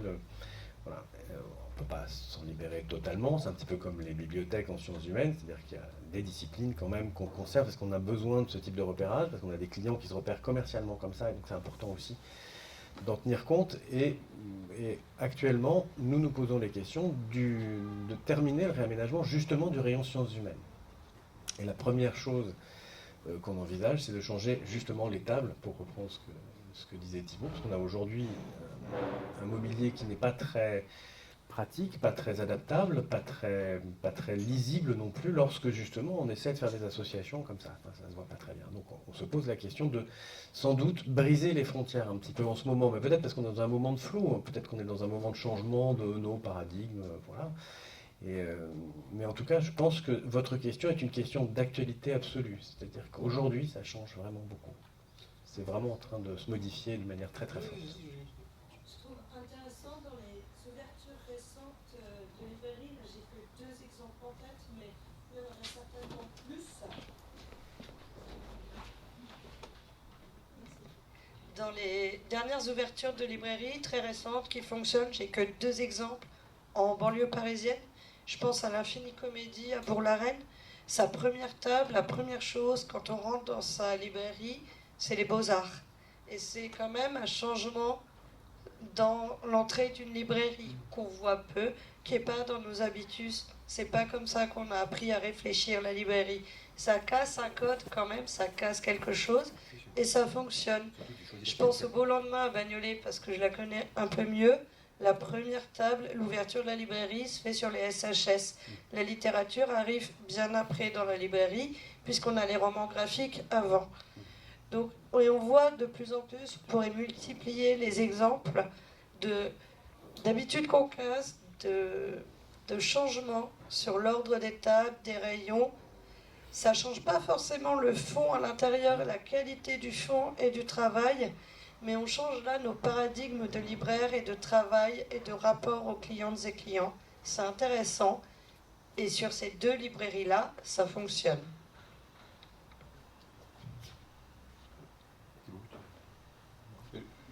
Il me semble que le principal changement, c'est justement le changement. C'est-à-dire que... et dont on sait par ailleurs que les choses seront de moins en moins pérennes. Par rapport, et qu'on va être obligé d'avoir une mobilité par rapport à nos fonds, peut-être même à nos fonds, à nos tables, à nos présentations, à nos rayons, à nos segmentations, qui vont nous obliger d'être beaucoup plus rapide, agile, comme on disait en vlog managérial il y a encore quelques temps. Et ça c'est le principal changement, mais qui est lui-même lié à une chose qu'on n'a pas évoquée, mais qui est quand même un phénomène important dans l'évolution de la librairie, qui est la dimension d'accélération, pour parler comme Rosa, qui qu'en fait, dans les choses qui ont quand même beaucoup changé, et c'est vrai aussi en sciences humaines, c'est la rapidité du service global qu'on nous demande de fournir, c'est-à-dire le caractère insupportable pour un client d'attendre plus de X jours pour avoir un livre, la réactivité par rapport à j'entends une émission, je veux le livre, etc. Tout ce phénomène-là, dont il n'y a pas lieu de se plaindre. Enfin, je veux dire, au sens, il est là, on est des commerçants, on a à vendre des livres, un point c'est tout. Mais par contre, de fait, on voit bien qu'entre le moment, enfin moi je vois entre le moment où j'ai commencé et maintenant, il y a 20 ans, vous disiez oui, non, mais c'est là dans 10 jours, ouais, très bien, je repasserai. Je vous recommande de dire c'est là dans 10 jours à des clients. Enfin, en plus, nous, les gens s'attendent à ce qu'on ait tout. Donc il y a cette dimension-là qui ajoute en plus, mais voilà, c'est plus possible. Et la dimension, effectivement, d'être obligé, et l'écologie en est aussi une preuve, hein, très, très souvent de changer les modes de présentation. C'est sûr que on s'oriente véritablement vers ça. D'autant que l'accélération, elle se fait aussi dans la sociologie des villes aujourd'hui, dans l'exode urbain et le changement à toute beurzingue de nous.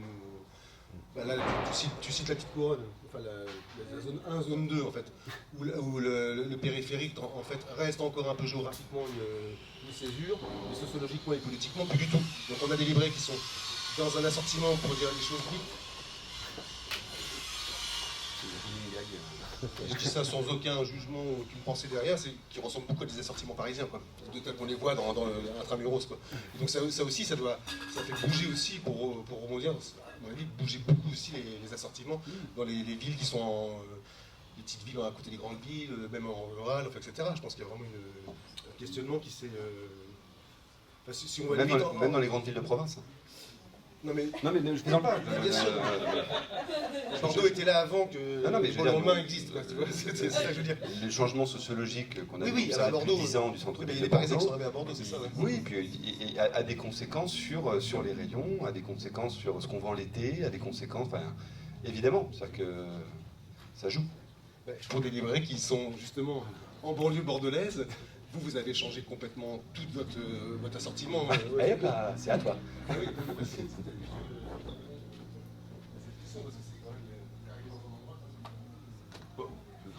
Oui, avec mon associé Marion, on débarque du 7e arrondissement, donc très classique du coup la banlieue bordelaise, dans une librairie endormie, pour être poli. Et du coup, en 2 ans, oui, on a changé complètement l'assortiment et on l'a entendu de la part de quelques maisons d'édition un peu frustrées de ne plus travailler aussi bien avec nous qu'avec la précédente gestion, ne faites pas une librairie parisienne, on n'est pas à Paris. Et on était là, ce que disait mon voisin, que nous, notre argument c'était on veut juste faire une librairie de qualité, donc peu importe, les gens en province savent lire et peuvent lire des choses très intéressantes aussi. Le cerveau n'a pas tellement grossi depuis Homo sapiens et Homo sapiens. Et nous, notre... Ça, c'est hyper important, je trouve. Et par exemple, le rayon, le premier qu'on voit en rentrant dans la librairie, le rayon de poésie. Ah. Et il marche très bien. De fait. Est-ce qu'il y a d'autres personnes qui peuvent rebondir?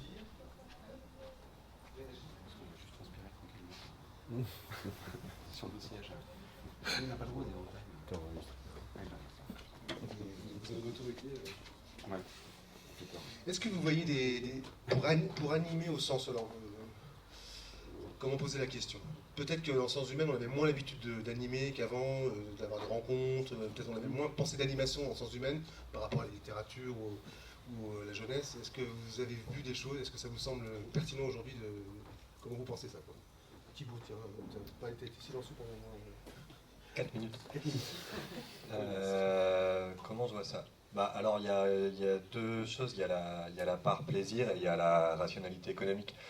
Moi, ça a toujours été... Les deux peuvent exister. Hein. Les deux existent. Enfin, voilà. Et moi, ça a toujours été un des plus grands plaisirs du métier que de faire des rencontres avec un taux d'échec conséquent, mais sans ça, ça avait peu de sens. Enfin, dès que j'en ai fait un peu par hasard, du coup, je venais de reprendre l'Harmattan, on m'a proposé, j'ai dit ok, et c'était tout de suite hyper stimulant d'avoir cette sensation de participer, d'être un lieu de débat. Ça l'est effectivement en tant que tel parce que c'est des livres, mais c'était voilà, c'est tout de suite quelque chose qui m'a beaucoup plu et sans lequel j'imagine pas, que j'imagine pas ne pas faire. Et on en discute. J'en ai fait Omer le Moqueur particulièrement. J'en avais fait beaucoup et c'est vraiment ce que je préférais même. Et là encore, j'en fais beaucoup, même si la gestion de la librairie me donne moins de temps pour ça, mais à chaque fois avec mes collègues, on se dit il faudrait en faire moins, mais j'arrive pas. À chaque fois, je vois des livres qui sortent, je dis mais ça serait super, et puis bon, voilà. Et la modération surtout demande beaucoup de temps et demande beaucoup d'investissement, mais c'est. Ouais, tant qu'à faire, faut lire les livres, mais. C'est une déontologie quand même. Ouais, un peu. Mais ça fait partie franchement, ça fait partie de mes meilleurs souvenirs du métier, donc. Je tiens à continuer et je pense que c'est important. Je pense que c'est d'autant plus important en sciences humaines. En tout cas, c'est plus facile pour moi, de ce que je constate, de faire des rencontres en sciences humaines aujourd'hui qu'en littérature. Ouais, clairement. On s'est retrouvé avec des fours des fois, avec des autrices, des auteurs connus. C'était impressionnant. Alors qu'en sciences humaines, des fois, même quelqu'un, il y a des échecs clairement. Mais il peut y avoir avec des personnes qui sont peu connues, le sujet attire et on se retrouve avec des dizaines de personnes, avec des débats passionnants. J'ai le souvenir d'une rencontre au Merle où on était 100 sur la psychanalyse de la colonisation. L'autrice est peu connue, c'est un bouquin à la découverte, on s'est retrouvé à 100. Un petit bouquin Shana Universalisme, on était 80, qui est un très bon bouquin pareil, on était 80 au pied-à-terre et la discussion a duré plus de 2 heures. Et là, voilà, c'est des très très bons souvenirs sans lesquels je ne conçois pas. Et je pense que le métier, je pense qu'en sciences humaines, c'est plus facile que dans notre rayon. Et ça revient peut-être à Olivier, ce que tu disais tout à l'heure sur la réponse que peuvent apporter les sciences humaines au public, et peut-être qu'au travers de l'animation, la rencontre, il y a des choses qui se concrétisent dans le dialogue, tout simplement. Ouais. Oui, et puis je souscris complètement à ce que vient de dire Thibaut. On a effectivement de plus en plus de mal, peut-être, en tout cas on a beaucoup de mal à faire venir un public nombreux pour les rencontres en littérature, mais vraiment beaucoup, c'est très compliqué. Et, par contre, lorsque on organise une rencontre en sciences humaines, alors chez moi c'est un peu moins fréquent que la littérature peut-être aussi, mais tout de même, on a un public qui est 4 à 5 fois plus nombreux, sans grande difficulté. C'est tout à fait impressionnant. C'est tout à fait impressionnant. Alors évidemment, ce sont des sujets qui font débat, alors que la littérature n'est pas nécessairement identifiée comme un support de débat comme ça. Mais en tout cas, c'est totalement impressionnant. Et je ne suis pas certain que ce soit un phénomène si ancien que ça, par contre. Oui, c'est ça. Moi il me semble que c'est assez... la question... je ne sais pas ce que tu en penses, Pierre. Non, mais je fais exactement les mêmes constats. Mais pour les raisons qu'on évoquait au début aussi, qui est que la rencontre sciences humaines, les gens peuvent venir sur un sujet, même s'ils ne connaissent pas l'auteur. Oui, alors qu'effectivement, le travail de médiation qu'il faut en littérature pour faire comprendre que ça va être un enjeu de débat, etc., c'est pas le même. Donc c'est beaucoup plus facile. Mais par rapport à ce que disait Thibaut, on voit aussi très bien qu'il y a quand même une dimension, alors ça c'est un travail de communication à faire par les libraires, mais une dimension affinitaire extrêmement forte. C'est-à-dire qu'il y a un travail pour aller toucher précisément, on invite des gens parce qu'on se dit aussi qu'en termes de public, il y a tel cercle, alors après il faut faire le boulot pour aller toucher le cercle concerné, et ça c'est présent. Nous on le voit très bien parce que dans les choses que fait la librairie aussi, il y a toutes les vidéos qu'on peut faire pour la chaîne de la librairie. Ce qu'on observe, c'est 2 choses. D'abord, c'est que les sciences humaines fonctionnent très bien, que plus les vidéos sont longues, et mieux elles marchent, avec l'idée que globalement, en fait, si vous voulez un truc, je pense à ça parce que c'est une vidéo qu'on a faite, mais une vidéo sur un point d'histoire très précis, les gens, s'ils sont arrivés à la vidéo, ils veulent pas 5 minutes, ils veulent 1 heure. C'est quel le point précis, par exemple ? Non, mais en l'occurrence, là, c'est l'Empire musulman entre le 7e et le 11e, sûr. Donc, qui pour le coup, c'est payable. mais qui est un livre, voilà, qui est un livre grand public, relativement grand public de Martinez Gros, je sais pas si c'est composé, qui n'est pas non plus un truc, mais où on a fait une vidéo sur Gunther Anders ou ce genre de choses, et c'est des vidéos qui, alors là pour le coup, on retrouve la longue traîne, c'est-à-dire qu'effectivement, qui touchent un public qui au début pas grand monde, et puis on arrive à des vues très importantes. Et là, c'est important pour nous aussi, parce que ce sont pour le coup des gens qu'on ne pourrait pas faire venir à la librairie. C'est-à-dire que maintenant, nous, on a une salle qui est simplement, c'est un peu les problèmes de riches, hein, mais c'est-à-dire que la salle de la librairie, c'est une salle qui fait 200 places. Donc c'est ce que tu disais, c'est ce que disait Thibaut, c'est-à-dire que faire 200 places pour avoir 12 personnes, c'est juste pas possible. Donc à partir de là, il faut qu'on trouve autre chose, parce qu'il est hors de question qu'on s'en tienne à une logique de starification que vous évoquiez ce matin, mais il faut vraiment lutter complètement contre la bestiarisation, déjà en rayon, mais il faut aussi lutter contre la bestiarisation en rencontre. C'est-à-dire qu'il faut proposer, comme on disait, on est aussi la librairie de tout le monde, donc on propose aussi des rencontres de grands noms, entre guillemets, mais il faut aussi qu'on propose d'autres choses, et c'est normalement l'une de nos missions essentielles. Oui, puis parce qu'en plus c'est une alternative à ce qui peut se passer à la télévision. C'est grand chose. Voilà, j'ai dit, mais et puis en fait, on a cité Amazon, mais Amazon a un bon algorithme, mais en termes de rencontres, c'est pas très pertinent en fait. Donc si les librairies ne s'en emparent pas, ça. Ouais, et puis même, ce qui est intéressant, c'est qu'en sciences humaines, pour le coup, l'algorithme est assez mauvais. Enfin, il est très très nul. Donc, on peut retrouver des choses. Oui, parce que, enfin, pour le coup, il est purement. Il est sur un raisonnement purement analogique, mais assez qui est les paniers d'achat. Donc, du coup, il ne permet pas, ça c'est intéressant aussi. On l'a tous observé, c'est-à-dire que normalement, la valeur ajoutée du libraire en sciences humaines, c'est celui qui va faire le lien inattendu. Alors, il fait le lien inattendu sur la table, puisque la personne va trouver des livres qu'elle ne souhaitait pas acheter, mais même au niveau d'une demande ouverte, le libraire va faire un lien inattendu, et c'est ça qui va faire qu'on normalement il y a un bon ou un mauvais libraire. Et effectivement, ce lien inattendu jusqu'à un certain point, Amazon ne parvient pas à le faire.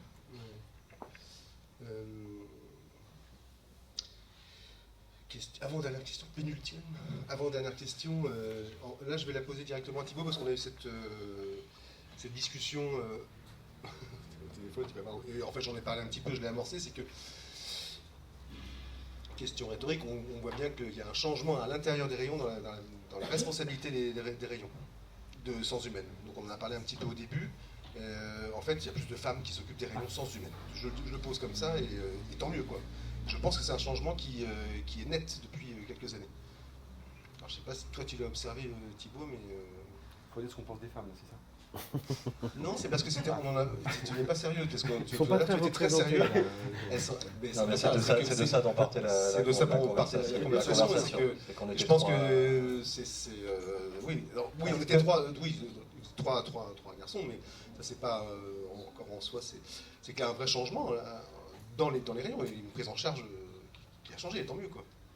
Bah, ouais, moi je ne sais pas, je connais pas les chiffres, je sais qu'il y a... On n'a pas les... Il y a pas, ouais, et puis je suis pas libraire depuis assez longtemps. Avant j'étais à Lille, enfin il y a que 5-6 ans que je suis à Paris, et du coup je visualise un peu plus de libraires, et surtout du coup j'ai pas une vision sur qu'est-ce qui se passe depuis 20 ans. Ce que je sais, c'est qu'il y a quand même encore il y a plus de libraires femmes, il y a plus de lectrices, et ça selon la typologie des... C'est la sociologie profonde, on a le droit de se dire aussi, le métier a créé des plis comme ça, justement, confie certains rayons, la jeunesse plus aux femmes, etc. Bah oui, c'est ça le truc, c'est qu'il y a encore une majorité d'hommes, j'ai l'impression, en tout cas que je connais, qui gèrent les sciences humaines, et que du coup il y a quand même quelque chose où on revient à ce qu'on disait tout à l'heure,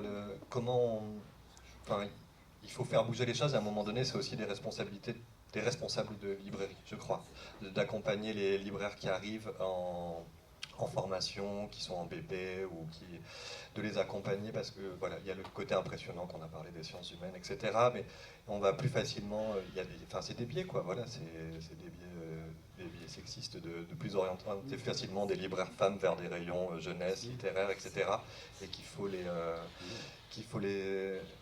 leur permettre d'aller vers les rayons sciences humaines, parce que si, pour répondre à la question qui était celle qui est l'intitulé de comment intégrer les nouvelles tendances, c'est, je crois, une partie de la réponse. Voilà. Et pas seulement pour leur confier le rayon féminisme, j'entends. On est d'accord. C'est là qu'il serait un paternalisme monstrueux en fait. Oui, parce que ça existe dans des librairies où il y a une personne qui s'occupe de la littérature et du féminisme. Non, c'est... voilà. Oui. La taperie en jeunesse. Je ne sais pas quoi dire sur ce sujet. On n'est pas obligé de répondre à tout. Non, je ne sais pas quoi dire, parce qu'en fait, dans la librairie, ça a pas mal bougé. Alors ça reste un homme qui s'occupe du rayon aujourd'hui. Mais ça pas... Non, c'est pas très grave, non. Mais je sais pas. Alors c'est vrai qu'on a l'habitude de dire qu'il y a 2 femmes pour un homme, je pense, en librairie, quelque chose comme ça. Ouais, en gros. Dans ma librairie, on est moitié-moitié, donc je sais pas. On est 7 et 7, donc je sais pas. On n'est pas obligé de nourrir tous les sujets. Hein, D'accord. Par contre, je tenais à poser la question. Okay. Par respect. Simplement, pareil, on ne peut faire que le triple constat, qui est plus de livres écrits par les femmes, plus de femmes présentes en lectrices dans les rayons sciences humaines, et plus de libraires femmes dans les rayons sciences humaines. Mais voilà, c'est ça, ce triple constat, on le fait. Après, voilà, je ne sais pas.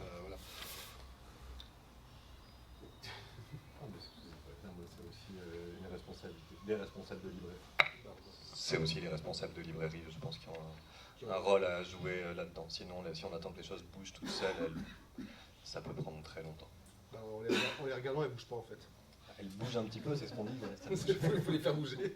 La cuillère qui bouge. Lentement. Dernière question, très simple, très ouverte. Avez-vous des conseils à donner aux libraires qui rentrent dans le métier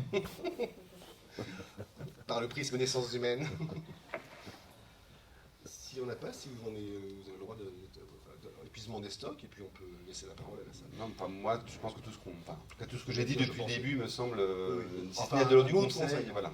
Non, mais Lisez, regardez les thèmes des matières. Non, mais c'est un point qu'a souligné Olivier, mais qui est fondamental, qui est simplement bêtement la question de la curiosité, et qui, pour le coup, pallie toutes les questions d'inculture éventuelle, d'origine sociale, etc. C'est-à-dire qu'en fait, nous, on a tous fait l'expérience, je pense, en librairie, d'avoir des thésards incapables de vendre un livre, et de l'autre côté, avoir des gens qui n'avaient pas un cursus universitaire, qui avaient une capacité et à lire, et à proposer, et à faire des choses tout à fait remarquables. Donc la question, elle est vraiment celle profondément de la curiosité, et ça reste l'alpha et l'oméga du métier. Il y a peut-être un deuxième point qui est très important, Thibaut en parlait tout à l'heure, c'est placer des limites claires.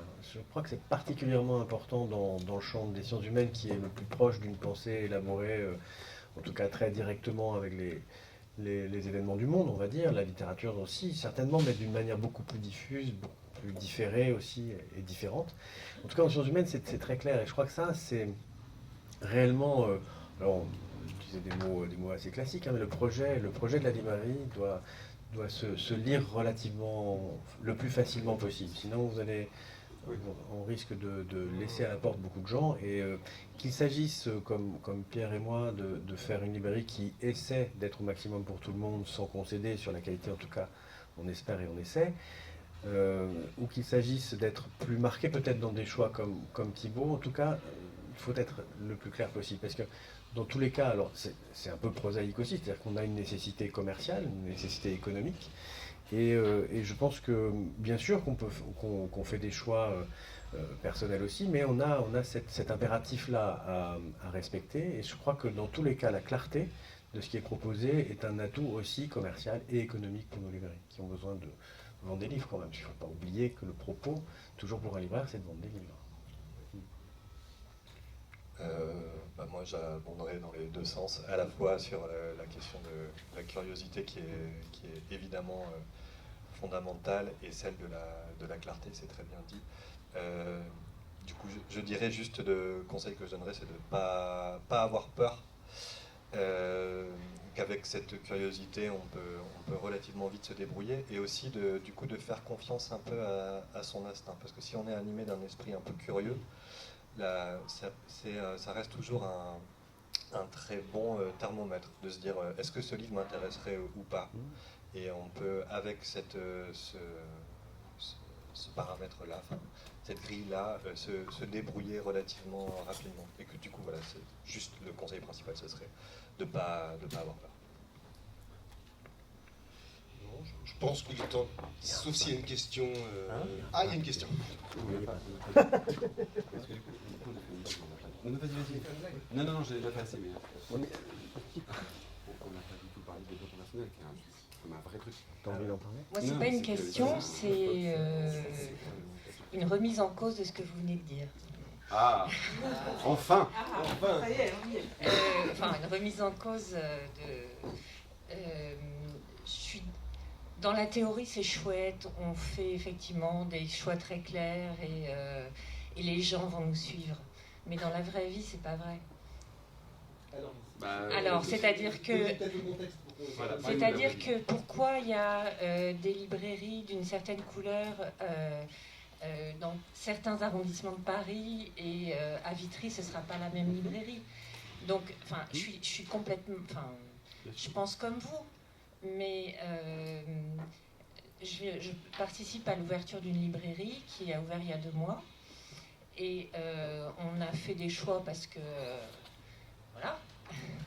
Mais on est très à l'écoute. Ah oui. Non, mais ça, oui. Et donc, quand vous dites qu'il y a des limites claires, ben, alors peut-être que je suis dans l'erreur, peut-être que moi, mes limites ne sont pas claires. C'est-à-dire, enfin, après, peut-être qu'on ne met pas la même chose dans le terme de limite, mais j'écoute ce que les gens demandent et il y a des choses que je ne vais pas choisir de proposer parce que je n'ai pas envie de les proposer, mais si c'est vrai, enfin voilà, pour l'instant je trouve que c'est assez flou. Alors, tu veux dire quelque chose? Pardon. Non, mais c'est important, c'est très très important. C'est quoi le contexte précisément? Vous êtes où? C'est une ouverture. Oui, mais dites-nous, on comprend tout, parce que là, c'est l'ensemble De quelle ville c'est une ouverture. Bien sûr, j'assume. C'est une ouverture à Plaisir, qui est dans les Yvelines. Avec donc comme contexte, c'est la seule librairie indépendante de Plaisir. Plaisir, c'est une ville qui est très éclatée, avec une grosse zone commerciale, un Furet, un Cultura et nous, depuis peu. Donc avec quand même... on se positionne comme librairie indépendante avec des choix qui ne sont pas ceux de nos confrères parce que c'est pas les nôtres déjà et puis que c'est stupide de faire enfin voilà. Mais bon, c'est tout.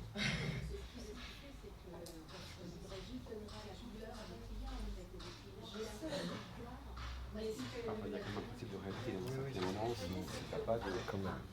Si tu fais librairie Mao dans le 16e, ça peut... On a discuté ensemble ce midi et je pense que par exemple ce que toi tu peux apporter que n'apportera pas la FNAC et que n'apporte pas Cultura, c'est le service au client. Et ça, c'est vrai qu'on n'en a pas beaucoup parlé encore, mais le service au client, et 2 mois c'est tout jeune. Donc c'est normal que tu sois encore un petit peu perdu vis-à-vis de l'identité réelle que tu veux donner à ta librairie. Parce que peut-être que tu ne connais pas encore exactement aussi qui sont tes clients et comment est la population de Plaisir. Je ne sais pas où tu en es dans cette démarche-là. Mais quand tu auras identifié ça, je pense qu'après, ça va couler. Je pense qu'il faut... Ça va couler de source. Ouais. Ah bon. Oui, de source, excusez-moi.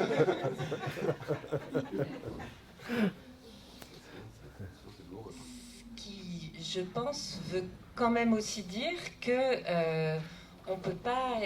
Mais je pense qu'on est d'accord en vrai. Oui, mais on est... mais je pense aussi. Mais même si on est convaincant, qu'on est super, on ne vendra pas certains livres à des gens qui n'en veulent pas. Voilà. Mais personne n'a dit ça. Non, mais en disant c'est mon choix. Enfin, je pense qu'il y a quand même. Ouais, mais j'ai sans doute mal compris. Non, en tant que MC, je donne la parole à Caroline. Merci. Alors déjà, effectivement, 2 mois, c'est très jeune. Vous avez le temps d'affiner, je pense, le projet aussi. Voilà, et la clientèle que vous avez aujourd'hui, elle sera peut-être pas la même que celle que vous aurez dans 1 an, dans 2 ans. Moi, quand j'ai ouvert ma librairie il y a quelques années maintenant, j'ai fait l'erreur, je pense, de déréférencer au bout d'un an, en me disant bah, je me suis trompée sur cet assortiment-là. Et en fait, un an après, j'ai re-référencé. Donc, c'est aussi des choses qui prennent du temps de trouver sa clientèle et de défendre son projet de librairie. Et après, je pense que quand on dit d'avoir des limites claires, c'est ça? C'était comme ça que c'était dit. Une ligne claire. Une ligne claire, ça veut pas dire qu'elle est dessinée pour toute la vie. Elle peut aussi bouger, la ligne, même si elle est clairement définie, je crois.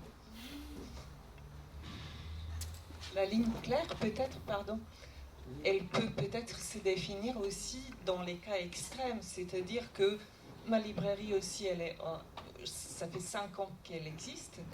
Au début, c'est vrai, il y avait une chose qui était claire dans ma tête, c'est que je voulais jamais mettre sur ma table en avant.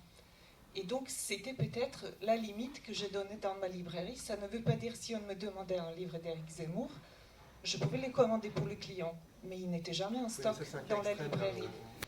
C'est un cas extrême. Après, sur un peu plus de nuances peut-être, sur certaines lectures, par exemple, moi j'ai décidé de ne pas faire des tables de lecture d'été pour les vacances d'été avec des titres très très grand public. Ils sont en stock, mais ils ne sont pas très visibles. Je fais des lectures des choix d'été, par exemple, avec des titres plus exigeants parce que j'estime que c'est le moment où on a plus de temps et on peut lire, par exemple, 2666 de Bolaño, je donne un exemple, plus que le dernier Melissa d'Acosta. Évidemment, on cible une clientèle avec ça, parce que ce ne seraient pas les mêmes lecteurs. Mais c'est un choix qu'on peut faire dans sa librairie, peut-être, et poser ce genre de limites, peut-être. C'est moins gai. Bien sûr. Et on pourrait se dire, à Paris, c'est facile en l'occurrence. C'est certainement, oui. C'est toujours possible. Mais moi, je comprends très bien cette problématique-là en tant que... avec Vincent, on a travaillé dans une grosse librairie généraliste où il fallait avoir une offre généraliste assez pléthorique. Effectivement, il est bon, on a laissé... Mais l'identité, on l'a fait quand même. Hein. Même en étant dans le plus large assortiment, on savait très bien où on mettait les bouquins, comment on les mettait. Chaque bouquin était pesé. C'est ça la ligne claire, en fait. Après, si je dis que je mets Melissa d'Acosta, mais que je ne le mets pas à côté des Schnoz pour des raisons, parce que les Schnoz, ça se trouve, ils s'entendent très bien avec elle, mais bon, moi j'ai vu des librairies dans la ligne claire, je témoignage, les personnes ne sont pas là. Marc Lévy à côté de Loban Antunes, on sort des choses humaines, donc peut-être que c'est le L qui nous rapproche, mais il y a un moment... je trouve Marc Lévy, par ailleurs, extrêmement sympathique, et Loban Antunes, moins sympathique d'un point de vue humain, il est plus bougon. Après, d'un point de vue littéraire, vous avez compris où ça se plaçait, quoi. Mais voilà, là, je pense que la ligne claire, elle n'est pas du tout trouvée, en fait. Je ne sais pas si je réponds à votre question, mais je trouve que elle est alphabétique, quoi. Sur une table, hein. Pardon, ça c'était juste pour rebondir, parce que ça me passionne comme débat. Pardon. Non, mais c'est sûr que la question de la clarté, elle est située, d'abord, géographiquement, on peut pas tout se permettre n'importe où. Et on choisit, on va aussi soit travailler dans des librairies, ça dépend plus ou moins des obligations qu'on a, mais ou si on la crée, en tout cas, ou quand on y reste longtemps, c'est que la ligne qu'on est capable d'y développer nous va. Ou quand on la crée, c'est qu'on la fait dans un endroit où la ligne qu'on aimerait développer nous va. Mais après, on tâtonne. Voilà, moi, quand je suis arrivé au Merle-Mocker, c'est Paris-Est, c'est l'image typique. On parlait tout à l'heure de sorcières, mais sur Datalib, les 5 meilleurs vendeurs de sorcières étaient dans le 20e, quoi. Mais malgré tout, j'ai tâtonné pendant longtemps en me disant mais quelle ligne je peux me permettre, jusqu'où je peux aller. Et puis la question c'est pas forcément d'avoir ou de ne pas avoir le livre, même s'il y a des cas, il faudrait en citer, il y en a plein, mais qui peuvent être aussi un peu caricaturaux. Mais c'est comment on organise les tables, on revient à la question de la géographie, qu'est-ce qu'on met en avant ou pas, qu'est-ce qu'on peut se permettre, qu'est-ce qui marche.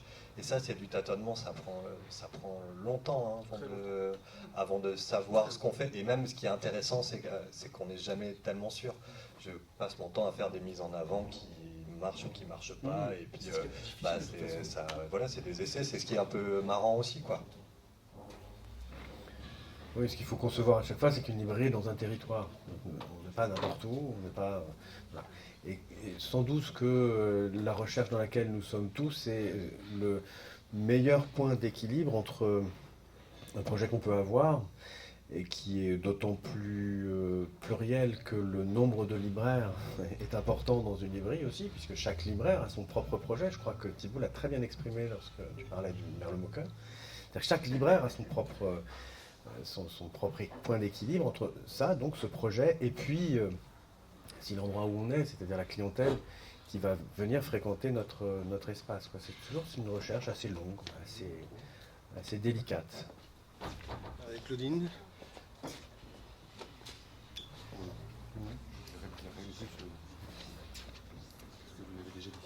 Alors moi, pour notre maison, le Seuil, mais on a récemment fait une...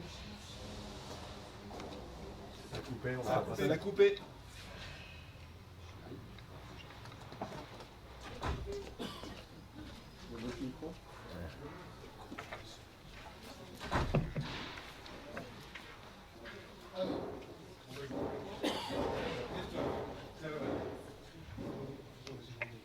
Ouais, donc je parle de moi de ma chapelle, hein, des éditions du Seuil, et on était en train de se faire la réflexion avec ma chère collègue, représentante de la maison, que quand on a fait cette petite formation pour les libraires, qui justement faut être un peu impressionné par l'installation d'un rayon sciences humaines, une des solutions qu'on a trouvées, c'est de faire pour notre maison, qui est un gros fonds, un bon de commande des indispensables, qui est vraiment comment dire, dans tous les domaines, hein, histoire, philo, psycho, sociaux, etc., de faire une liste. Et évidemment, on n'est pas obligé de tout prendre parce que c'est énorme, mais on a au moins déjà un socle sur lequel on peut travailler et sur lequel les libraires peuvent faire un choix en fonction du territoire où ils se trouvent et de leur clientèle. Et je pense qu'ils étaient très contents et que ça les aide. Et puis maintenant, je voudrais juste souscrire à tout ce que vous avez dit jusqu'à présent sur l'évolution du rayon, sur le rajeunissement, sur l'ouverture à des nouveaux sujets, sur la porosité qu'il peut y avoir avec d'autres rayons comme la littérature. Nous on le voit bien, Pierre, tu as cité Yves Roger-Blanca qui est vraiment un auteur emblématique pour ça. Donc voilà, il faut peut-être s'appuyer sur ce genre d'auteur aussi qui peut comment dire, fédérer des lecteurs, pas seulement de sciences humaines ou d'histoire. Voilà. Jabonca, il a fédéré. Hein. Pour le coup, en termes de best-seller. Oui, demandez à vos représ, ils vous enverront ce magnifique bon de commande. Oui, alors je vais juste rebondir sur ce que vient de dire Claudine, parce qu'effectivement, sans doute que l'un des conseils que nous avons oublié de donner pour les libraires qui débuteraient ou qui auraient un rayon sciences humaines à mettre en place ou à développer, etc., c'est qu'il y a un réservoir de compétences extrêmement important chez les représentants. Peut-être pas chez tous les représentants, mais les représentants qui sont versés dans leur catalogue sciences humaines sont des gens de très très bons conseils qui peuvent permettre de structurer aussi un rayon autour de grands champs comme ce que Claudine vient de dire. C'est tout à fait exact.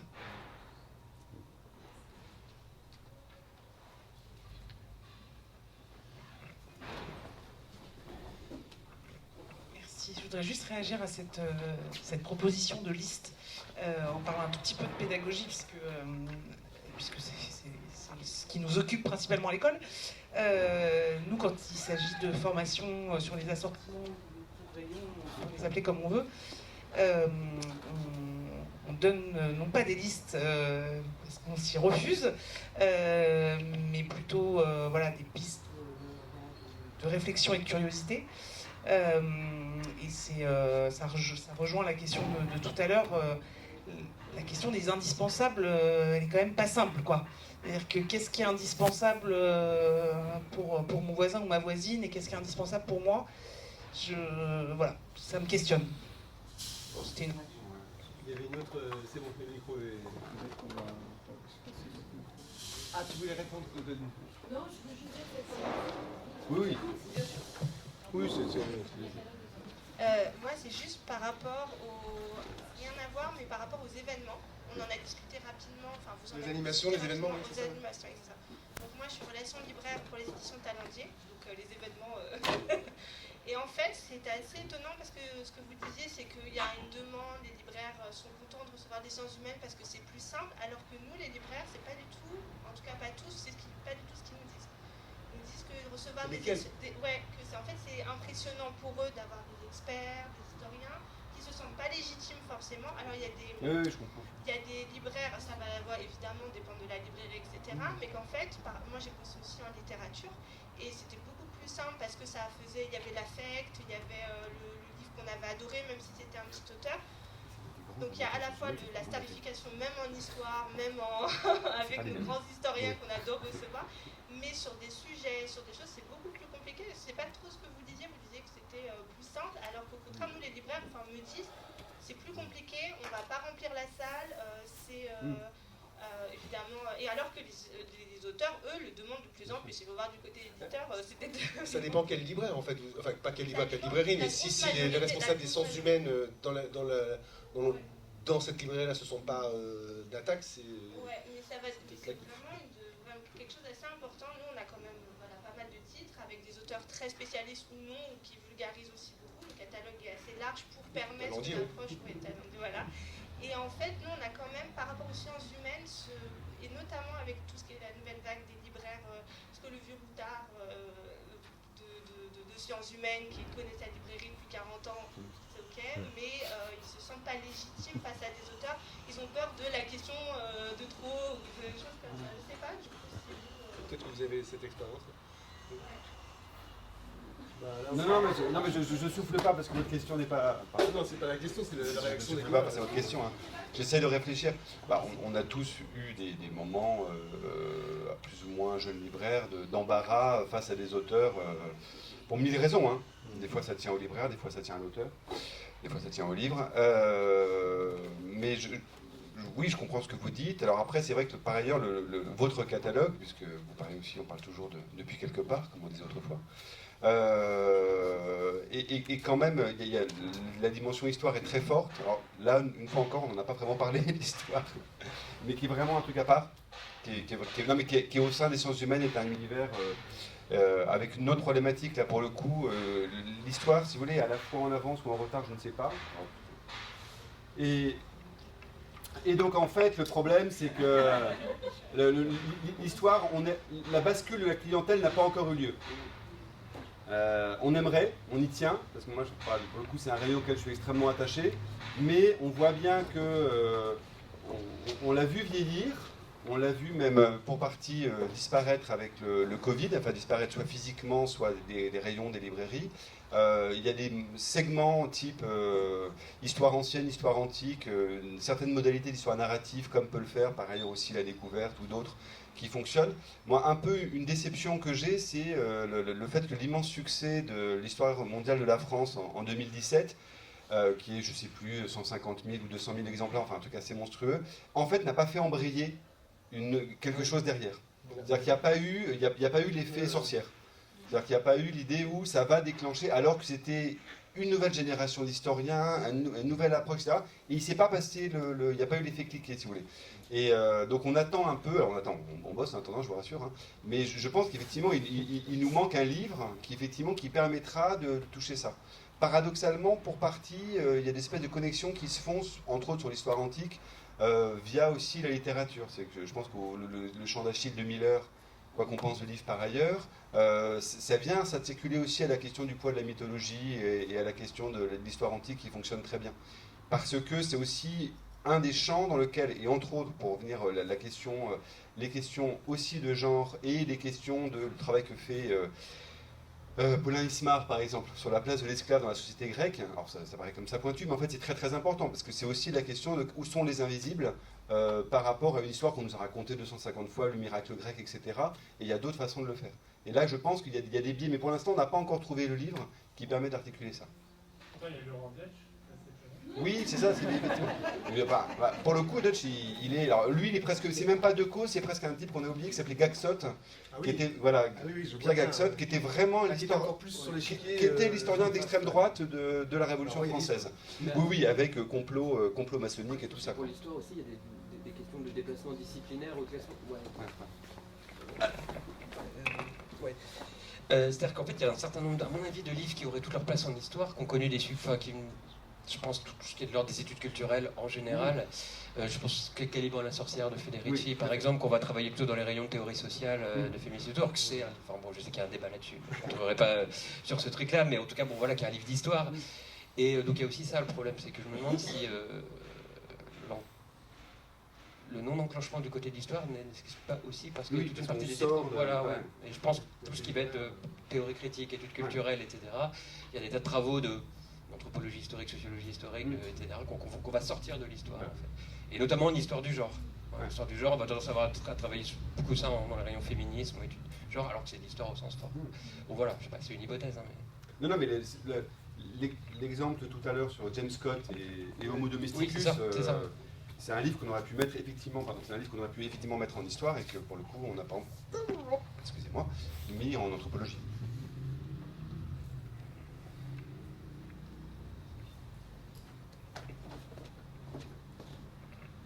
Merci. J'ai une question sur justement ces affaires de livres qui glissent d'un rayon à l'autre.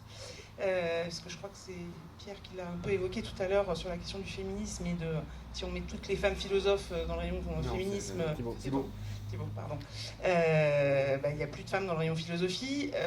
Comment vous gérez ça en librairie? Qu'est-ce que ça suscite comme débat en librairie?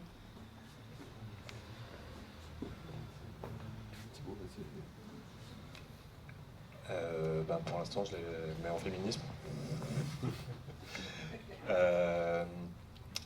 Il y a aussi quelque chose d'un petit peu de faire en sorte que certains fonds soient conséquents, et celui-là il est très marqueur, on en parlait tout à l'heure pour les lignes claires, etc. Les questions sur je sais pas, par exemple parler d'études postcoloniales, voilà, le livre de Paulin Ismar, moi pour le coup j'ai un rayon sur l'esclavage, je vais le mettre dedans et je vide du rayon histoire, enfin, c'est un autre exemple. Pour l'instant j'en suis à faire vivre ces rayons, ou plus petits rayons que j'ai créés, auxquels je tiens, mais comme je disais tout à l'heure, je ne dirais pas que c'est ce qu'il y a de mieux. Il y a certaines choses qui ont été importantes, je pense, pour que... Enfin voilà, je parlais tout à l'heure du truc d'essai politique où j'ai vraiment créé un truc affinitaire qui était transdiscipline et ça a très bien marché. Et donc il y a aussi un effet rationnel juste. Si ça marche, ça veut dire que les gens avaient une appétence pour ça et même si c'était une librairie généraliste, ça leur a plu. Donc en gros, je vais aussi mettre le livre en me disant où est-ce qu'il partirait le plus, tout simplement. Enfin, même si pour l'instant j'en suis plutôt à essayer de faire vivre ces rayons-là, mais j'essaye de trouver une parade. Après, pour reparler de la question de la géographie, elle est aussi, à un moment donné, on aimerait pouvoir faire plein de connexions, mais voilà, c'est pas des étagères roulantes qu'on peut faire, tiens, ce matin je vais mettre la socio à côté de la philo parce que ça me plaît, ou il y a des choses, on est limité géographiquement et géométriquement dans les lieux dans lesquels on est, donc moi je dirais que c'est un peu pour l'instant, j'ai été vachement dans ce sens-là, ce que je disais tout à l'heure, à essayer de sous-segmenter. Maintenant je suis un peu en suspens, enfin, je vais voir si peut-être ça va rester comme ça, peut-être que ça bougera, je sais pas. Ouais, je pense qu'il n'est pas exclu que nos classifications actuelles disparaissent peu à peu, par exemple, hein, mais je reprends mon parallèle de tout à l'heure avec le secteur jeunesse. Le secteur jeunesse, c'est très compliqué à organiser parce que nous avons des thèmes et parce qu'on a aussi généralement des bibliothèques qui ne sont pas disciplinaires, pas tout à fait, mais par âge par exemple. Hein. Mais comment on traite ça aujourd'hui en sciences humaines? Je sais pas, je pense que ça sera aussi des classements un peu plus fins avec des doubles entrées, des choses comme ça. Ce qui peut-être aussi justifie d'autant plus le travail de libraire, parce qu'au moins on sait pourquoi on organise les rayons et les tables de cette manière-là, on sait guider, on sait expliquer ces questions-là. Mais après, la question du livre qui se retrouve dans tel ou tel rayon, c'est compliqué. On parlait de Jablonka tout à l'heure, la dispute entre les libraires de littérature et les libraires de sciences humaines, voilà, elle continue. Voilà. Donc, ce que je veux dire, c'est qu'il y a d'autres livres dont on ne sait pas très très bien où on doit les mettre. Et puis parfois on est sûr qu'ils vont dans un rayon, puis en fait on les lit, on dit merde, en fait c'était pas ça du tout. C'est tout à fait vrai. Si ça vous va, je propose qu'on aille prendre un jus de fruits ou un Coca-Cola si affinité. L'air en tout cas. L'air en tout cas. Et merci à vous trois. Merci.